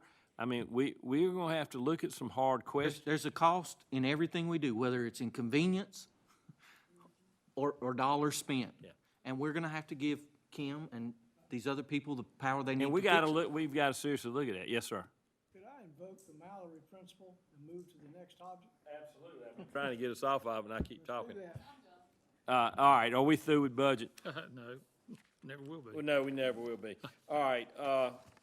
Since Jada's not here, was there anything you want to say about the website, or you want to wait till next? Well, it's got 5 minutes on the agenda, and I can do it in 2 minutes.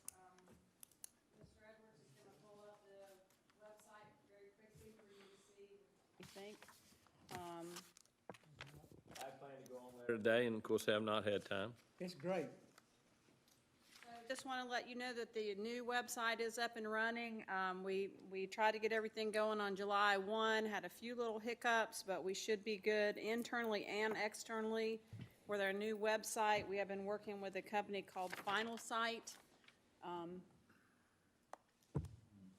as you can imagine, a job like this is absolutely huge. It's one of the very first things that Jada and I talked about when I came into this position.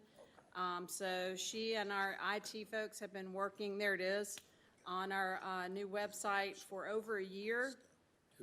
Just remember that you've got 36 sites, and then you've got lots of other departments too. So this has touched every department in the district. One thing you may notice when you get on there the first time, there's a pop-up right when you get on there the first time that says, hey, if you have any suggestions for us, please let us know. It gives you a link so that you can tell us, this is, we're looking for this here, I can't find this there, that kind of thing. So we are definitely open to any kind of input. Some of our school websites are looking better than others at this point. You know, you got to remember, you got a webmaster at each site, and some of them are a little bit more able to navigate this a little bit more easily. So some of them are a little better than others, but we definitely are working on it and will continue to work on it. And I hope that you have a positive experience with it. If you scroll down too, you see that it is all interfaced like with our social media. So you can see what the latest news is, what we've got on our Facebook page, our Twitter page. But I would like to give a huge shout out to Jana Jonas for her work on this, and to our IT folks. Hundreds and hundreds of hours of training and work has gone into this. So. Thank you, and Great job. thank you very much. Let me also recognize someone. Jeff Troxler's here from Lee Hartman and Sons. They are the company, and I didn't realize who you were. I'm sorry. I thought you were one of our people.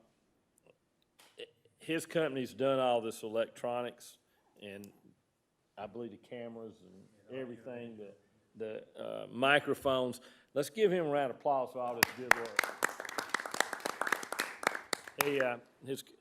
This is a pleasure to have really good working stuff. So, yeah, and it's ours. Thank you, Jeff. Appreciate that. I'd also like to mention a couple of passings. Charles, you lost your brother recently. I read enough about him to know he was an interesting fella. Interesting fellow. Like Lieutenant Colonel, is that correct? In the Air Force. Excellent. So anyway, our sympathies with you and your family. Thank you very much. We also lost one of North Iredale's well-known people, Alan Williams, which is the father of Todd Williams, our CTE director, and he passed last night. If you did anything in North Iredale, you always run into Alan, a great fellow. Love to sit with him and his wife and just talk. He's certainly going to be missed, so keep. Oh, that's right, it's Rena Turner's brother. So be sure to keep their family in your thoughts and prayers. Chuck, what else have I missed? You're my announcement man. We didn't have field trips, I guess, did we? We'll get them next week. Okay. I think that's all. I don't know if you missed anything. All right, at this time, Mr. Johnson, you got anything else before we go in closed session? No, sir. I would, I'd take a motion to go. I got 3 quick things. This is a great facility, and I look forward to using it. And I'd like to thank Mr. Rogers for his hard work, and I hope we will not burden you running your school when we come and invade you. The next thing, recently in an interview to replace Rena Turner, I was asked a question. And the question was, why did I vote to break the law when I voted for the new calendar? I was under a time restraint, so I would like to publicly finish that question. Iredell-Statesville Schools was the first school system to come up with the new calendar.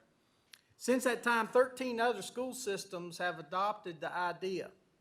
Of the 14 school systems that have this calendar, we were the only one to get a letter from the Department of Public Instruction. I would like to say that the lawyers from the North Carolina School Board Association said we were okay. The lawyers at a law firm that deals with school law said we were okay, and our school board attorney said we were okay. As one gentleman said to me, that I'm not a lawyer, but I do take my role as a school board member seriously. And I swore an oath to uphold the laws of North Carolina, the Constitution of the United States. And I will do so to the best of my ability. The last thing, we got a report on computers, which was excellent. It identified our shortcomings, gave assurances that it wouldn't happen again. The report was thorough, and I appreciate the hard work of our staff. However, it did not tell me how we can account for the nearly 1,500 computers. This is something I feel needs to be addressed. I look to the other board members for guidance. Thank you, sir. Thank you. Any other comments or any reply to Mr. Howe? Not to him, but I got a quick comment, not your comments, but not anything against yours. That's okay. I just want to thank Larry and his staff. We just had our big Independence Day parade in Troutman, and we had one of the biggest we've ever had. Terrific heat.